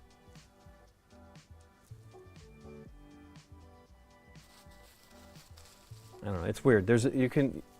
I'm trying to mostly use the contrast paints because that has just been like my goal, is to try to get people to use this type of paint system to get quick results that look pretty good. Okay, so I want to put a little bit of brown, and I have Gilliman Flesh. Maybe I'll just put a tiny bit of that in there because this looks very green.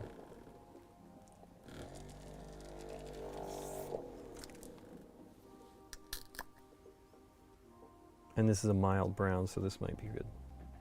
Hey, it's brown. Boom. That was not a lot, and it is very brown. That's okay. A little bit more green, and hopefully it'll get to where I want it to be.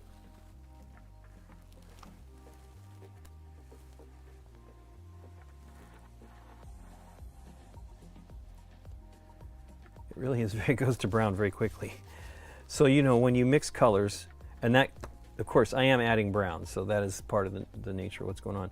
But when you mix colors, and they often just go to brown, like especially when you're using non-single color paints. I honestly don't know what is happening here. It's very brown. And I'm like, oh, it's a mild brown, not that mild. So we'll see here.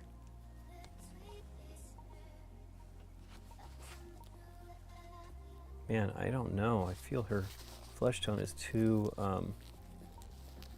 shiny.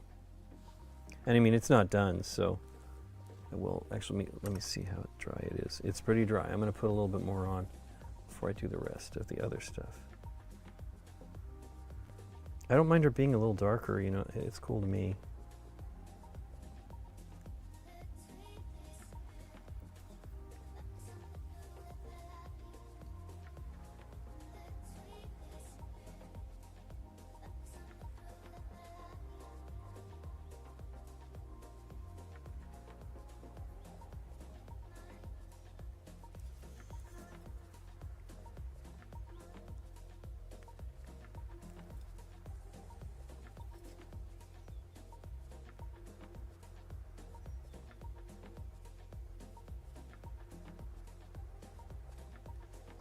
And I may be putting too much on at once. That could also give me some of the problems.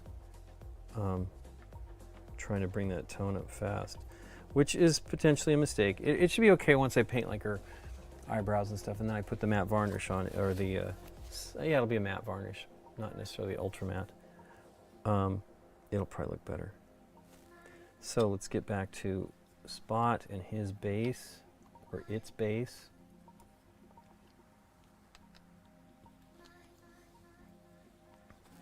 Okay, here we go. I'm not using that brush.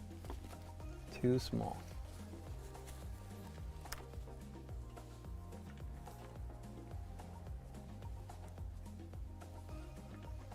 I feel like, do I have another brush out here like this?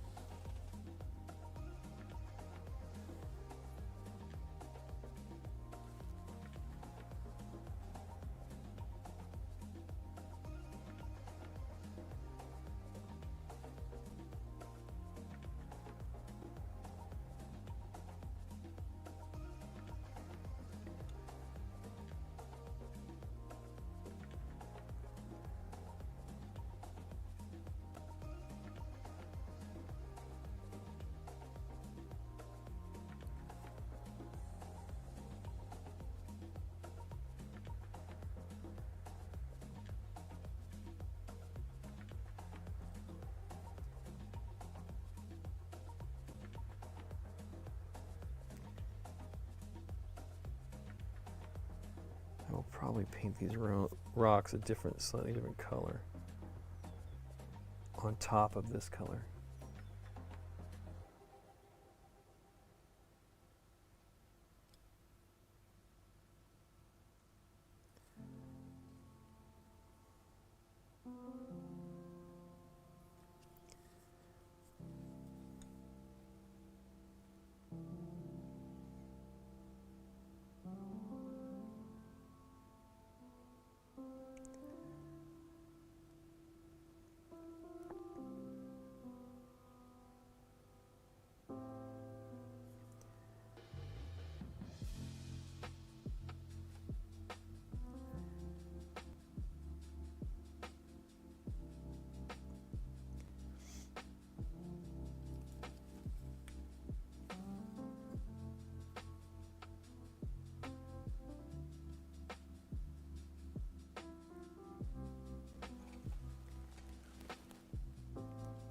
What did you eat for dinner? That was Bear Mastro. Mike Forner says had chicken rice. Now we are having, I think Nikki's gonna make pizza tonight. At least that's what she had said she was gonna do earlier. But she's working on cleaning the house, so she's got like deep work projects that she wants to do. And it's cool enough to actually, do them. Our house is okay at keeping cool, but not great.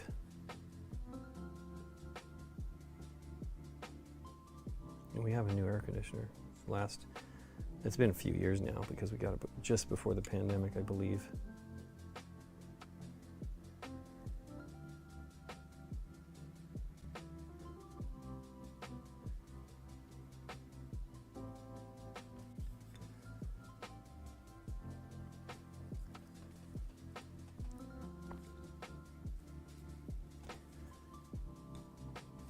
It's a very dark ground there, but some of that could be, I'll layer on a little bit more of this as it dries. So what they're doing on these mostly is they don't paint this. This is usually like black, like it's cut into something. Oops, you can't really see that. And I'm gonna just do that same thing as I have been doing.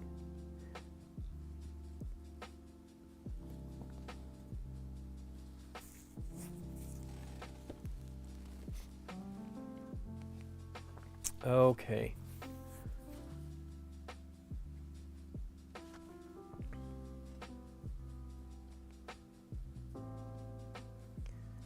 Oh, I didn't get enough on her hand there. And I have cleaned that up.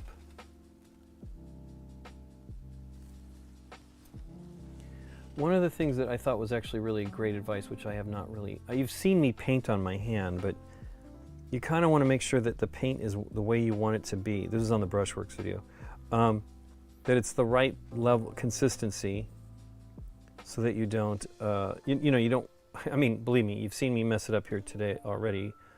You want to make sure that it's going to be the right level of thin on your miniature so that you're not trying to fix problems, which I'm going to be doing on Symbiote Spider-Man, which is a bummer. It is very weird to me. This is so shiny. So I think what I'm used to is having a little bit of water in there because of the palette. And that is not great.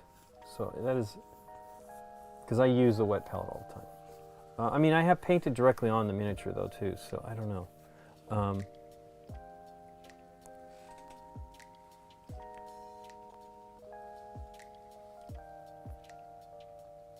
Oops, that's black. That's okay. I'll blend a little bit of color in there.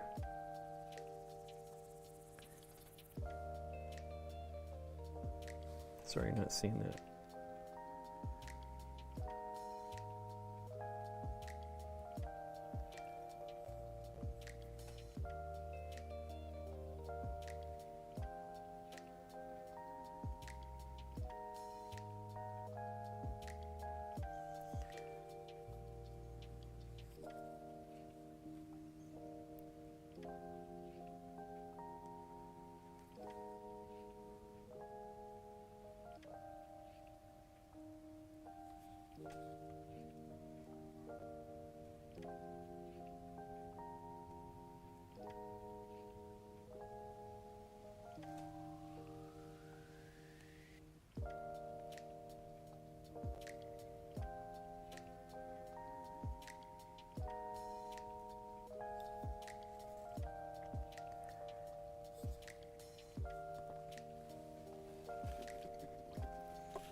This Moreland is interesting too. So it's going to be probably a little bit more airbrushing on that one just to get, it's kind of like Dormammu.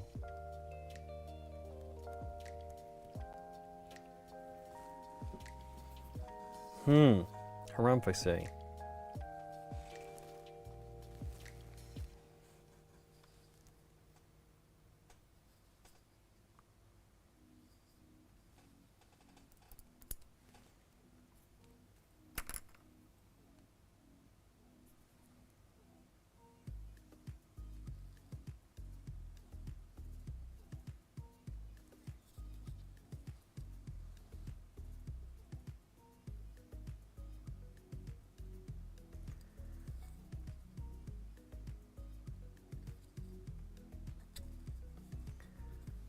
Focus here.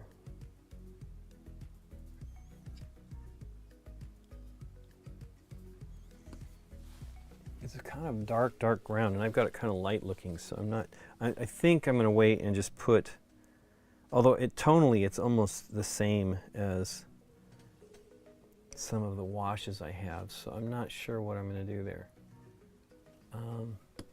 Is this one of the shades? Yeah. Maybe go with, I don't know, Flesh Shade. Reichland Flesh Shade's so orange. I guess it's going to be Agrex Earth Shade is probably what I'll put on there. It's probably dark enough, and maybe I'll do some blending to try to make it look a little bit mottled.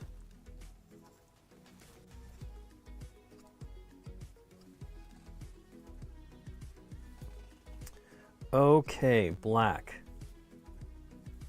I can do that now. Might as well.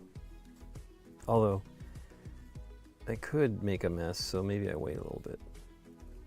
So this is the, oops, you can't see this. The face, I did use that Black Legion. That is a pretty great black. I mean, all the dots, right?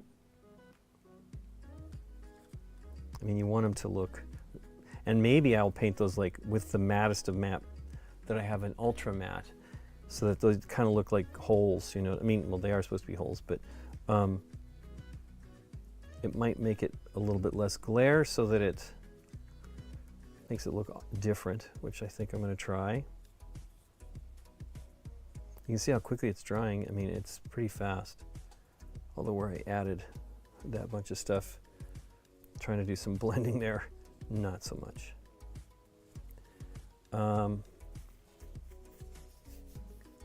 What was going on with that? Oh, he's black and white. He's fine.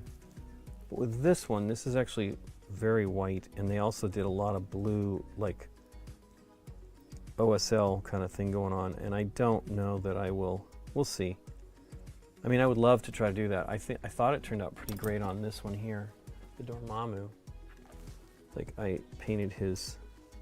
I did a little. I was using the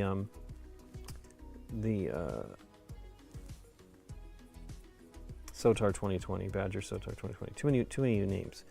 And I sprayed a little bit of light white on his shoulders, and then put some of the color on it so there was a little bit of glow there. I mean, you know, this is supposed to be intense. His hand should be oranger and stuff like that. I did a little bit. You can see the fingers and stuff are there, but if you really want it to look right, you should do a lot more than that. But I'm not that crazy. I mean, you know, I want to get that good eventually. But I have not done a lot of the I mean, I've done airbrushing to do that, but with standard acrylics, but I've not done a lot of it with this.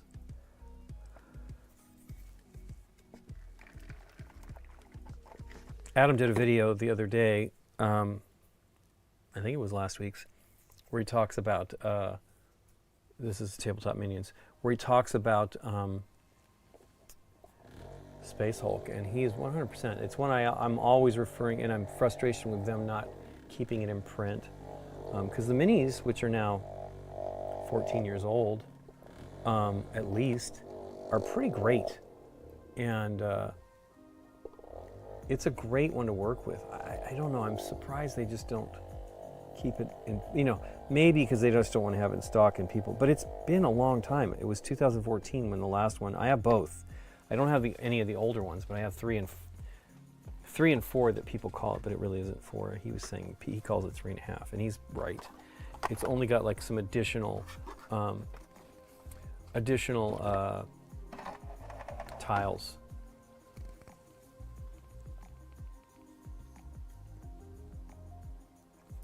So it's pretty cool, you know. I mean, his shading looks good from just doing the zenithal highlight. I only did the zenithal highlight, then did the spots, and I'm going to just leave the white as it is, and then I'll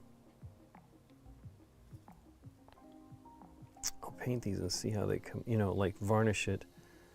See, it's kind of shiny there. I don't know if that's dry or not. I mean, it's not dry. It has a bit more to go. Okay.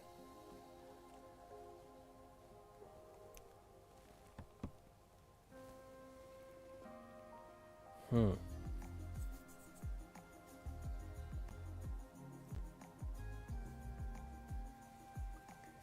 know what I did there.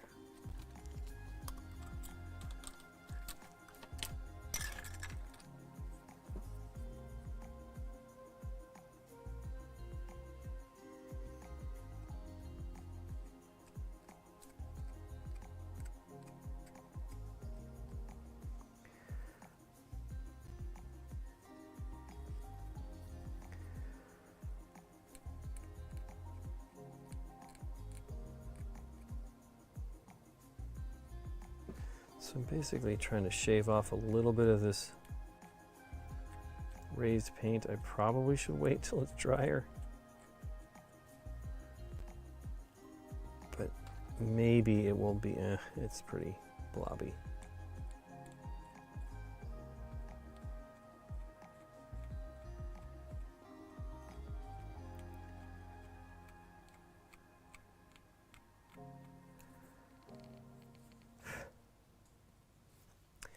Oh, we were gonna have James come over too. I need to write him.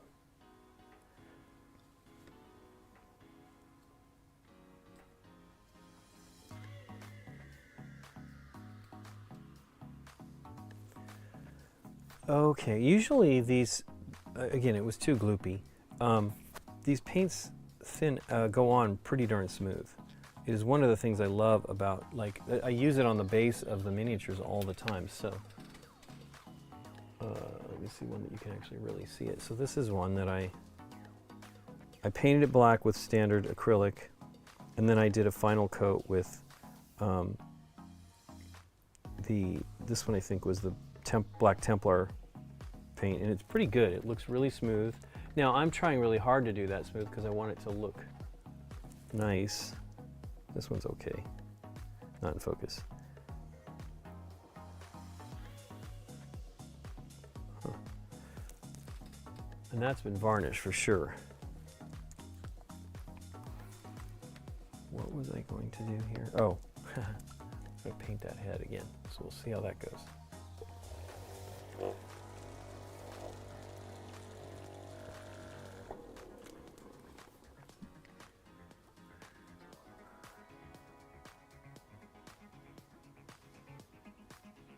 I think that looks pretty good.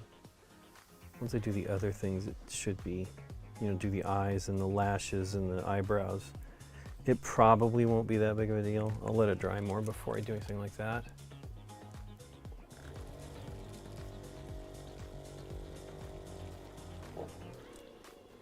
Okay, so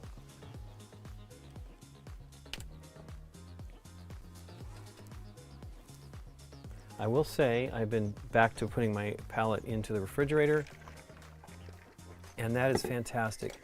I do not have any mold buildup on the wet palette.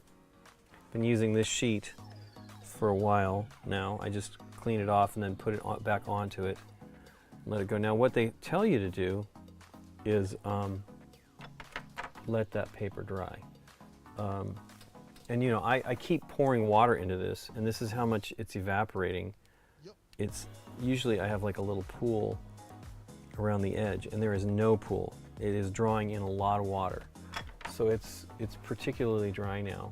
Although, as I said, in here it felt a little wet. Now, a refrigerator is going to draw that out, and it is sealed, but that may be, I don't think that, I mean, the inside of the palette, the lid, was really damp. It's now dry, but when I pulled the lid off, so who knows. But I do really like their wet palettes. They're nice. The new one's especially good. The other one I have is great, but it's giant. I thought, oh, I need the Studio XL, and I overdid it. So let me see where we're at on that brown. Pretty dry. Let me just do a little bit more before I get going on this other thing, because then that'll be enough probably.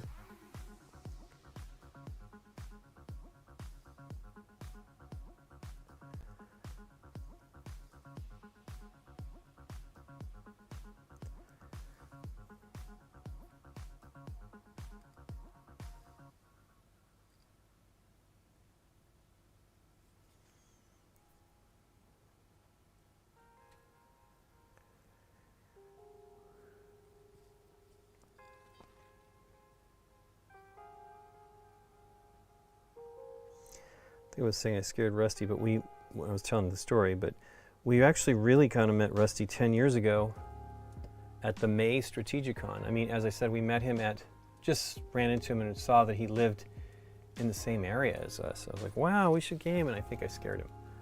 But then we ran into him at Strategicon. He was running the Artemis for them, and it was great. And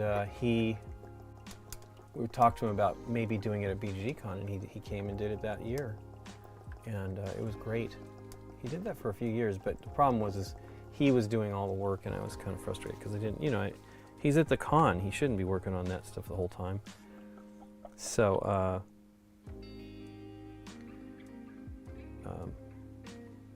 and then, you know, it started to be just the kids were really having fun with it, so they stopped doing it. And he had bought like all the gear for us that we needed to have, you know, the emergency lighting and everything. It was really great, really nice job on all that. So much fun. So there you go. It's been about 10 years that we've had a lot of time with Rusty.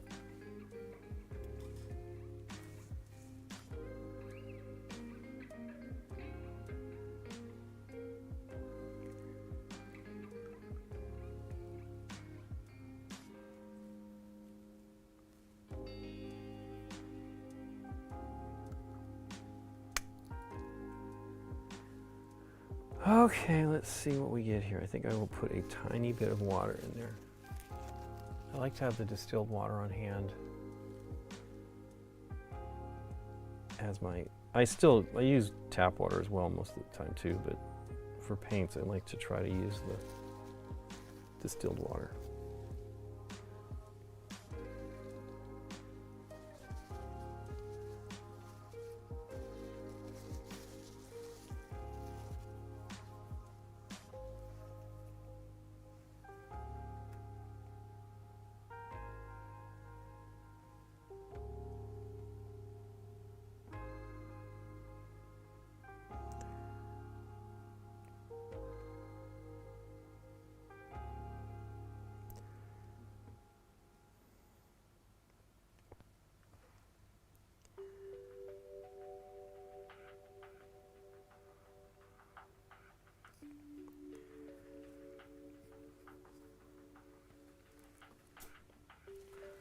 Something stuck to my elbow and fell on the floor.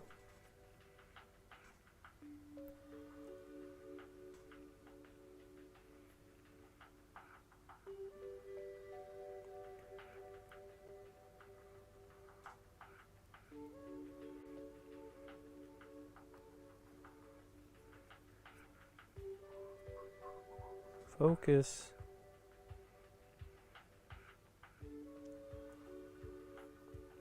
I shouldn't judge myself too harshly. There is definitely some stuff going on this helmet. When they inject the plastic, you kind of get sometimes these little twists of, still not too great right there. I can see like something going on there.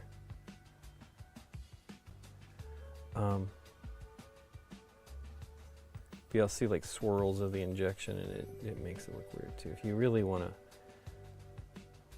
do those things right, you should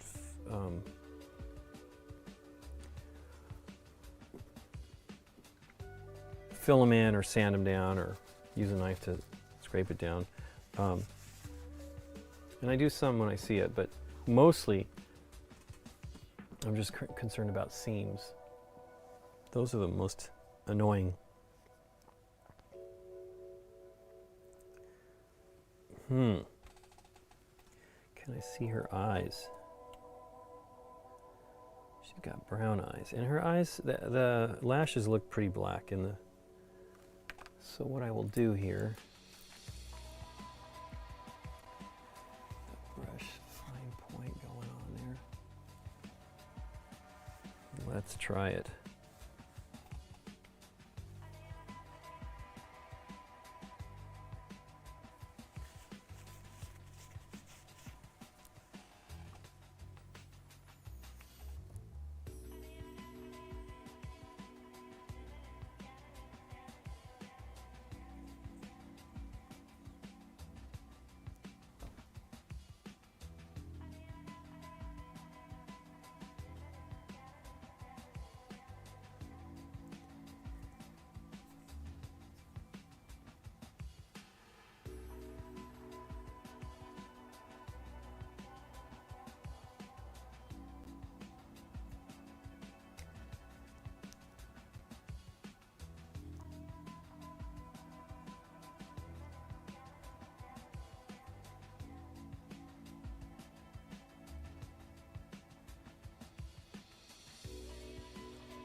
So I'm trying not to make these too crazy, bold. Kind of going for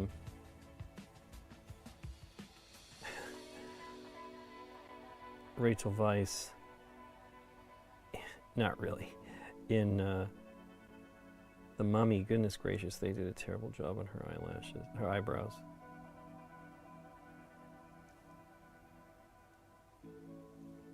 Maybe they were supposed to look retro or something. Or maybe we were in a skinny eyebrow phase, you know, it's changed, definitely much more prominent.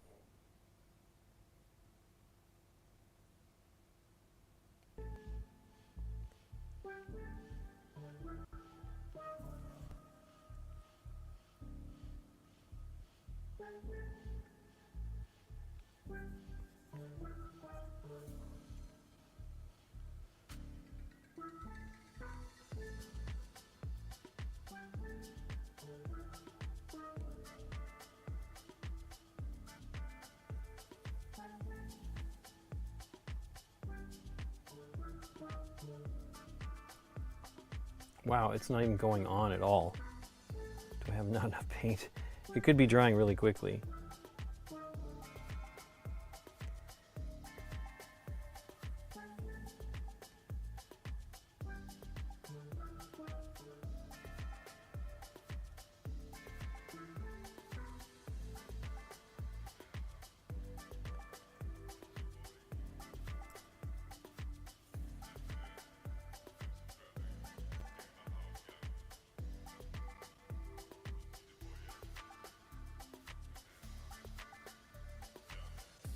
Maybe coming back and putting a little bit more dark on there after I do her eyes anyway. So,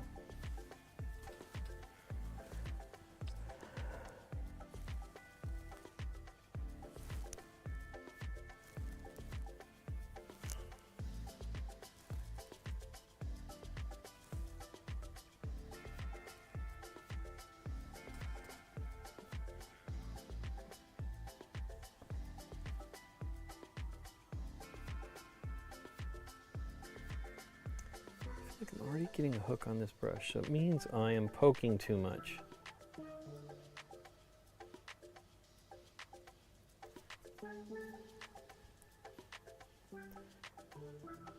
That's too bad.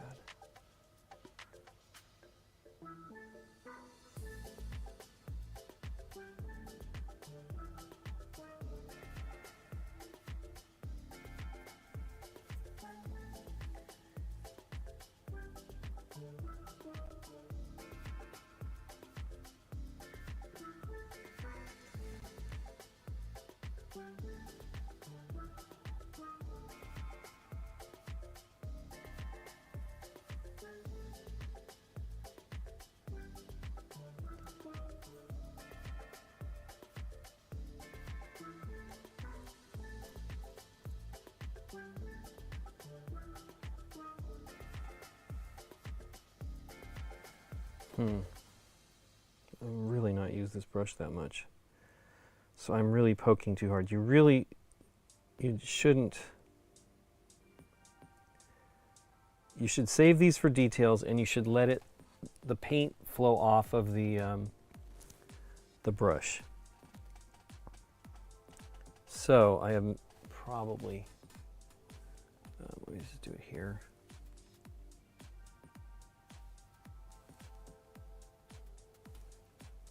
Actually, let me wait a moment.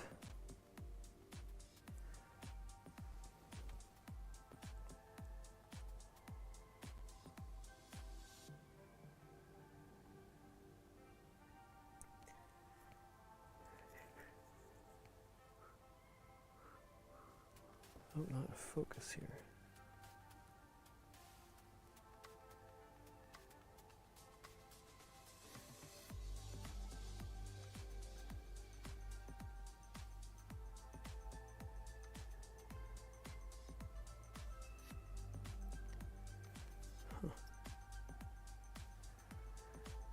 I feel like her iris, the white of her eyes on the right-hand eye is not enough. It's one of the things I get stuck with. I mean, these are big. I should not have that much trouble painting these eyes, and I've done just fine on many of them, but kind of can't see.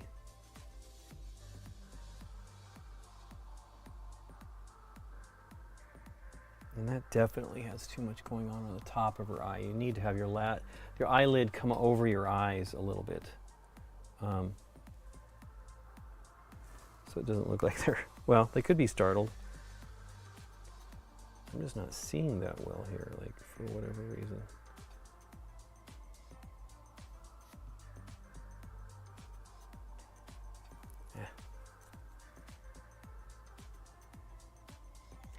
So I'm going to try to do a little bit of brown. Usually I use a different brown for the eyes, and that will be Gorgrunta.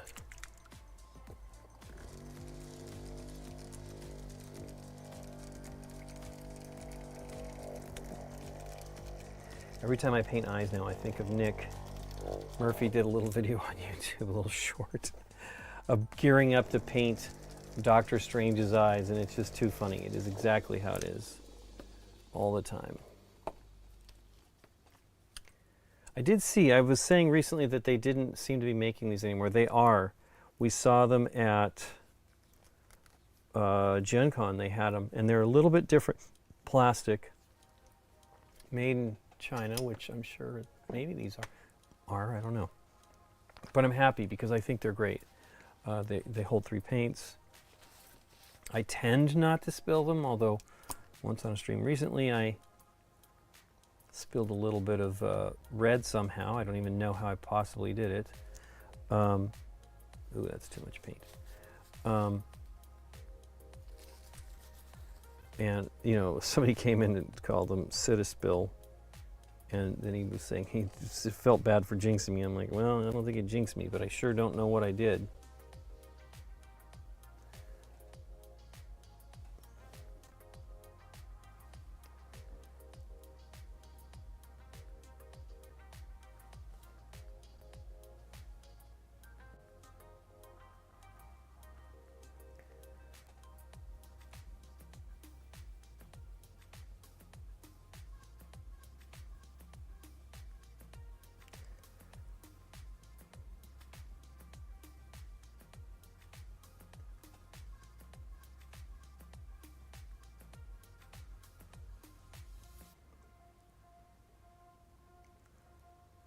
Those look okay. I'll let them dry. I do not want to overwork it because I will tend to mess it up, and it seems fine.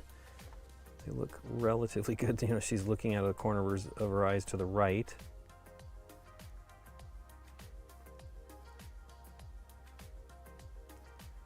If I can make her cross-eyed, that's always a good idea. No.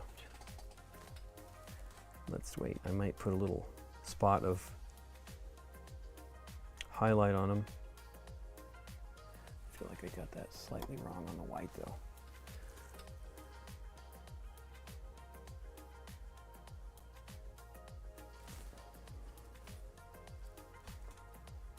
I do have magnifying like lenses. I should be using those because I cannot quite see this as clearly as I mean I can.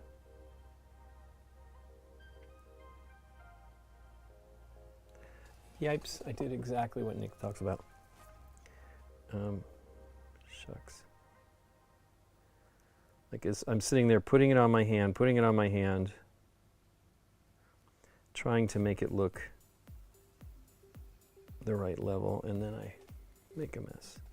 I will let that dry and I'll paint the eyelashes underneath. And hopefully that'll solve that problem.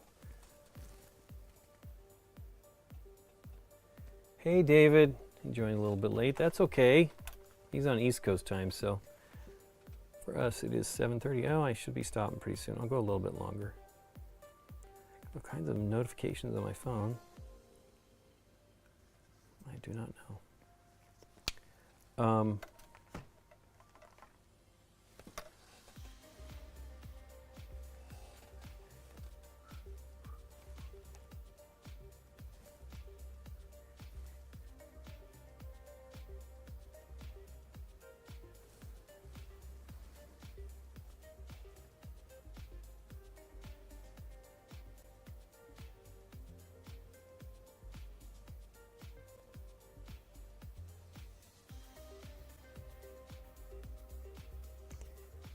Like any paint is coming off this brush.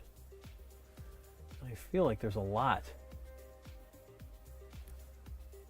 This will be where it messes it up, right?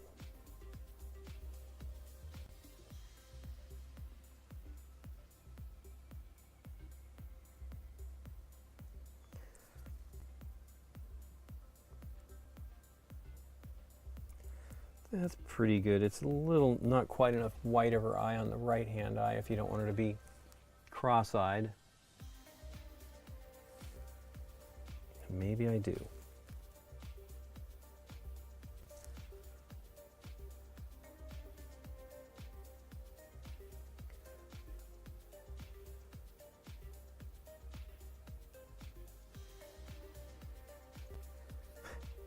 Intense once again. Oh we'll be fixing that. It's getting on the bottom eyelash, which, you know, that's, I don't normally have that because I mostly do male figures, right? There are quite a few female figures in here, but they don't do that on those. Well, they could. I mean, it's not like you can't have more detailed eyelashes on them, but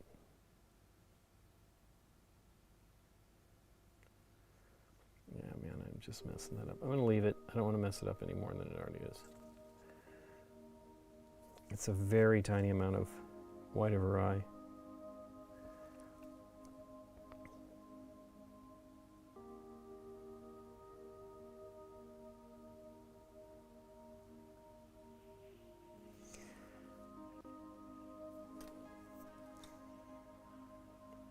Okay, well, I do want to paint her fingers and her mask. Let me zoom in a bit. I'm having to go too close to the lens.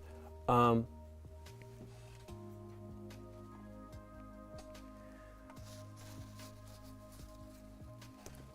do want to do the red. I think I'm going to use the same. I've been using this raw, I mean, because I'm putting it on a darker surface, so I'm doing this contrast bow red.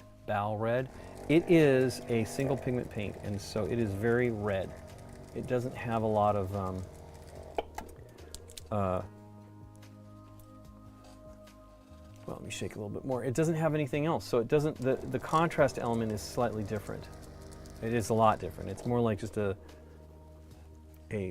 looser version of an acrylic paint, but I do like the brightness of this red. It was one thing that I wanted to have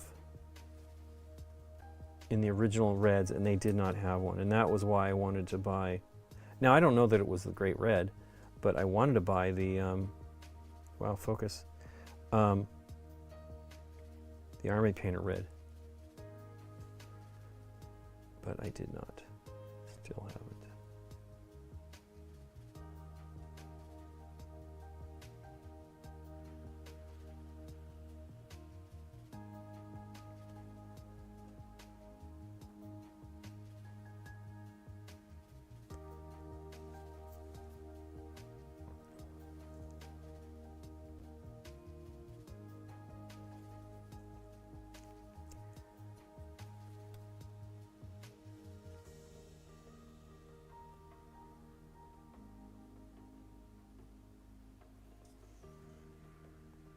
It's already dark, like drying pretty dark. It's crazy. Now this is going to be brighter on this side because I painted this white on here, but it should be okay anyway. I saw you painting eyes. That is always hard for me, as I have a bum left eye, so deaf. Oh wow, that's challenging. I mean, you know, my eyes are not. Hey, Tiny Clans. Wow, Zombicide Galactus. Wow, I want to paint that. It's so gigantic. Scott has it. I didn't back it, and I should. I mean, I wanted that, of course. Now, there's a pretty big one coming with the Marvel United one, and it looked great when we saw it in the cabinet at Gen Con, so I am excited about that. But man, we opened up the box, because as I said, Scott got it, and we were checking it out when we were there one of the last times, and maybe BGG Spring, and it just looked amazing.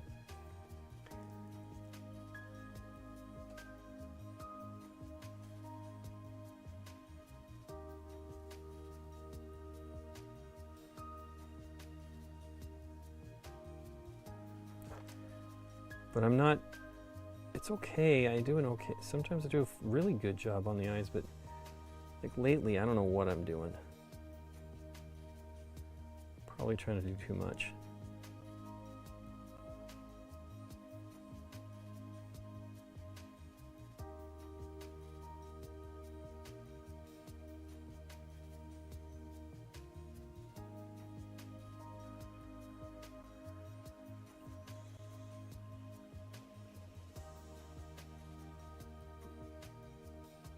Out of frame.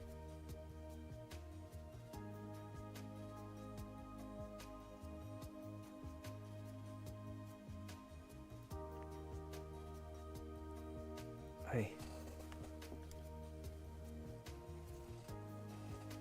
I really should have another brush loaded up here to clean up any mistakes. And I should have moved faster on that. It's going to be a little bit of red on her face that I'll have to try to deal with. Now you notice as it's drying relatively quickly, it gets dark fast. It's not as bright as you think, which is fine.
Trying to flip it out of my hands here.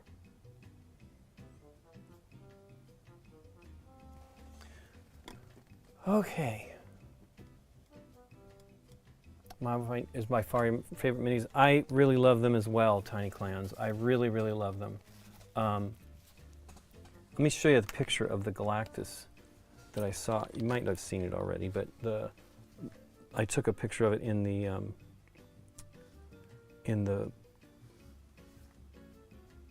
Spin Master booth, and it was amazing. Here we go.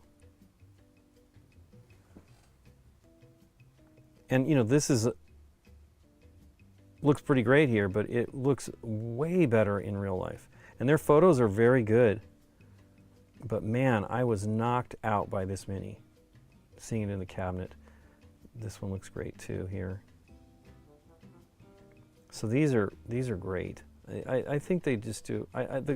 So Big Child Creative is the sculptor and the painter of these. I am not clearly that good, but look at that. It is so good. Just really, really amazing. So I can't wait for that. It's a while away before we get them.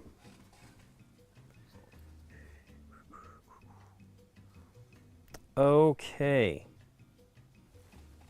Well, let me see if I can put the tiniest dots of white on here. This is where I will mess it up because I'm foolish.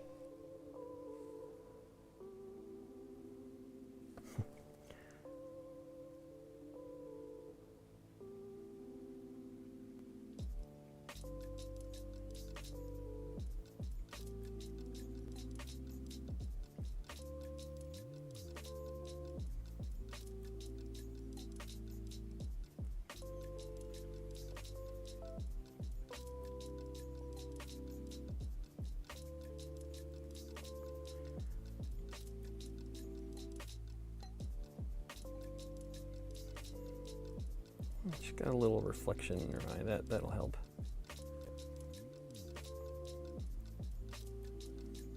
She looks pretty cool. I don't feel like her eyebrows are dark enough, but see how because you know they stick out, so they're not. It's not on the top side of those things. And I was doing a edge highlight style type of a paint job on it, and that might have been the mistake, but. I'm not going to go crazy because I don't want these. As again, I don't want them going too crazy.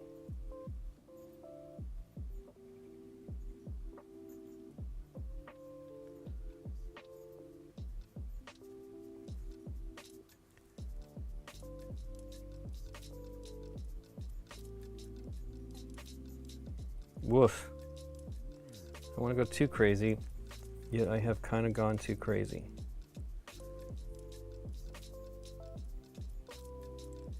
One of the benefits is I have, that's not bad. I have painted her face, so it's not going to stick as quickly as it does to the to the undercoat. The primer is really, it's the whole point of that stuff is it to really hold your paint, and it does a good job.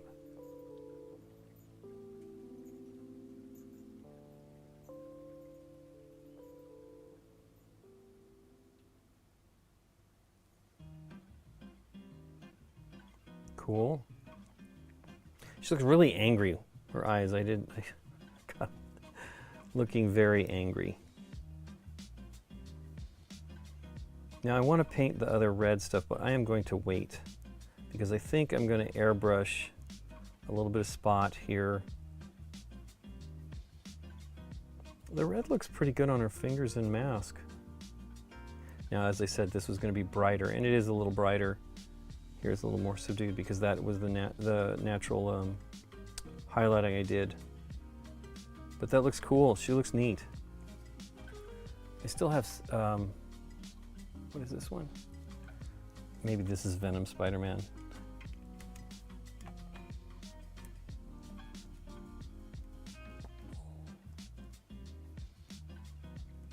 Anti-Venom. That's what it is. I said I wanted anti-venom on my side, especially after I get bit by a snake. Okay. Isn't that paint job great though, Tiny Clans? I mean, they're so good, and you can't, you know, you think, oh, I'm doing a pretty good job, and I am doing. I'm not going to be hard on myself, but holy cow, those are on the next level. They're just such great painters, and great sculptors, really. I'm really, really impressed with their stuff. I cannot, you know, I was going to try not to back the new one, and I, of course, did. All the way in. I'm continuing to be fully all in on it. I'm hoping that they're done. I mean, I don't need any more minis from this because I have all of them. Anyway, let's see here. Let's see if we can find somebody to raid. Oh,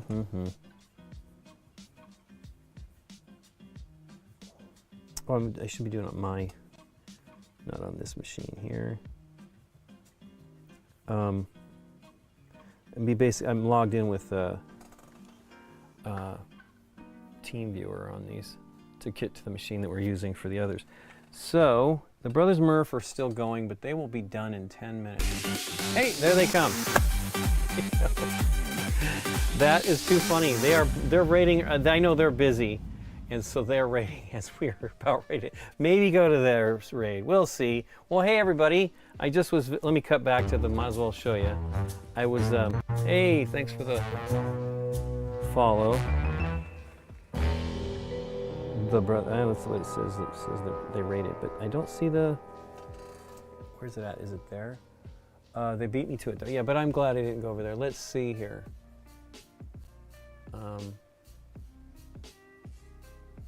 Anyway, let me cut to the other angle here so you can see what I was working on. So I've been working on the Marvel United. I worked on Spot today. Worked on the ground. It's not dark enough, but I want it. If you look at the picture of their paint job, it's kind of greenish. But I'm going to do probably a where is it at here? One of the shades, one of their new shades. Agrax Earthshade, I think, is what I'm going to try to use. That's Gilliland Flesh. Must have put it back. Nope, I did not put it back. It is here somewhere. Use the Agrax Earthshade. This is Gore Gruntifer. Oh, here it is, Agrax Earthshade. It's dark and kind of stuff, so I think I'll do that and try to darken that up a bit. I worked a little bit more. I worked on Silk. She looks really cool. Really cool. I got more to do on her though. I would like to try to do some different highlights in her hair, and maybe I'll do that. And then I think that's it. I think those are the two that I mostly worked on today. Oh, I worked on him too. I darkened Symbiote Spider-Man. Is that what it is? But I need to work on the web. But it looks cool, and I want to do some shading on the Spider-Man symbol on his chest and back. So I did a tiny bit on his eyes, so I kind of want to do some stuff like that on the other. Let's see who we can raid, since I'm back to trying to raid.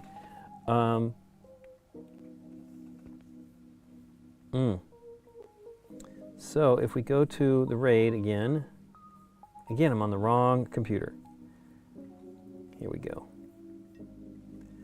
I have to so I'm remoted in on the other thing. Let me cut to this again. Yeah, it doesn't really matter though, does it? And for me to use that, I need to be in TeamViewer. So let's go here. Cut. Oh, you know what? That's not TeamViewer. That's not TeamViewer. I don't want to be in TeamViewer. I want to be in this. There we go. Okay. Let's see if we can find a raid. I hope you guys... What were they playing on the Brothers Murph? Did they say here? Is streaming... Oh, if you need... Oh, you know, is he... Daryl Andrews is doing the... I wonder if he's in... I can find him. He's doing his calling, isn't he? He's like going through his stuff. Oh, you know what? We're going to go to Wapelius. Wapelius is the most amazing painter. He paints his miniatures with oil paints. And he was working on Shatterpoint. And if you want to see a true miniature painting artist, check him out. If you're on YouTube, I'm sorry you can't jump in, but if you go on Twitch, you could probably check him out. It is amazing. He's only got 24 people watching, so let's see if we can do this. He's really good. He painted a whole mini in an hour. Like an hour, 15 minutes of what we were watching. It was primed, and he had painted like an Inquisitor, Star Wars Inquisitor, with OSL lighting from like the saber and like lava or something. It's amazing. So check him out. Say hello. His stuff is really, really great. Let's see if we can do it. 15, 16, everybody join in if you want. 19, go for it, folks. Thanks, everybody. Bye-bye. It's kind of a second sort of thing. You don't have to... Well, it's kind of like, remember our book of Wappa, think long, think wrong. Actually,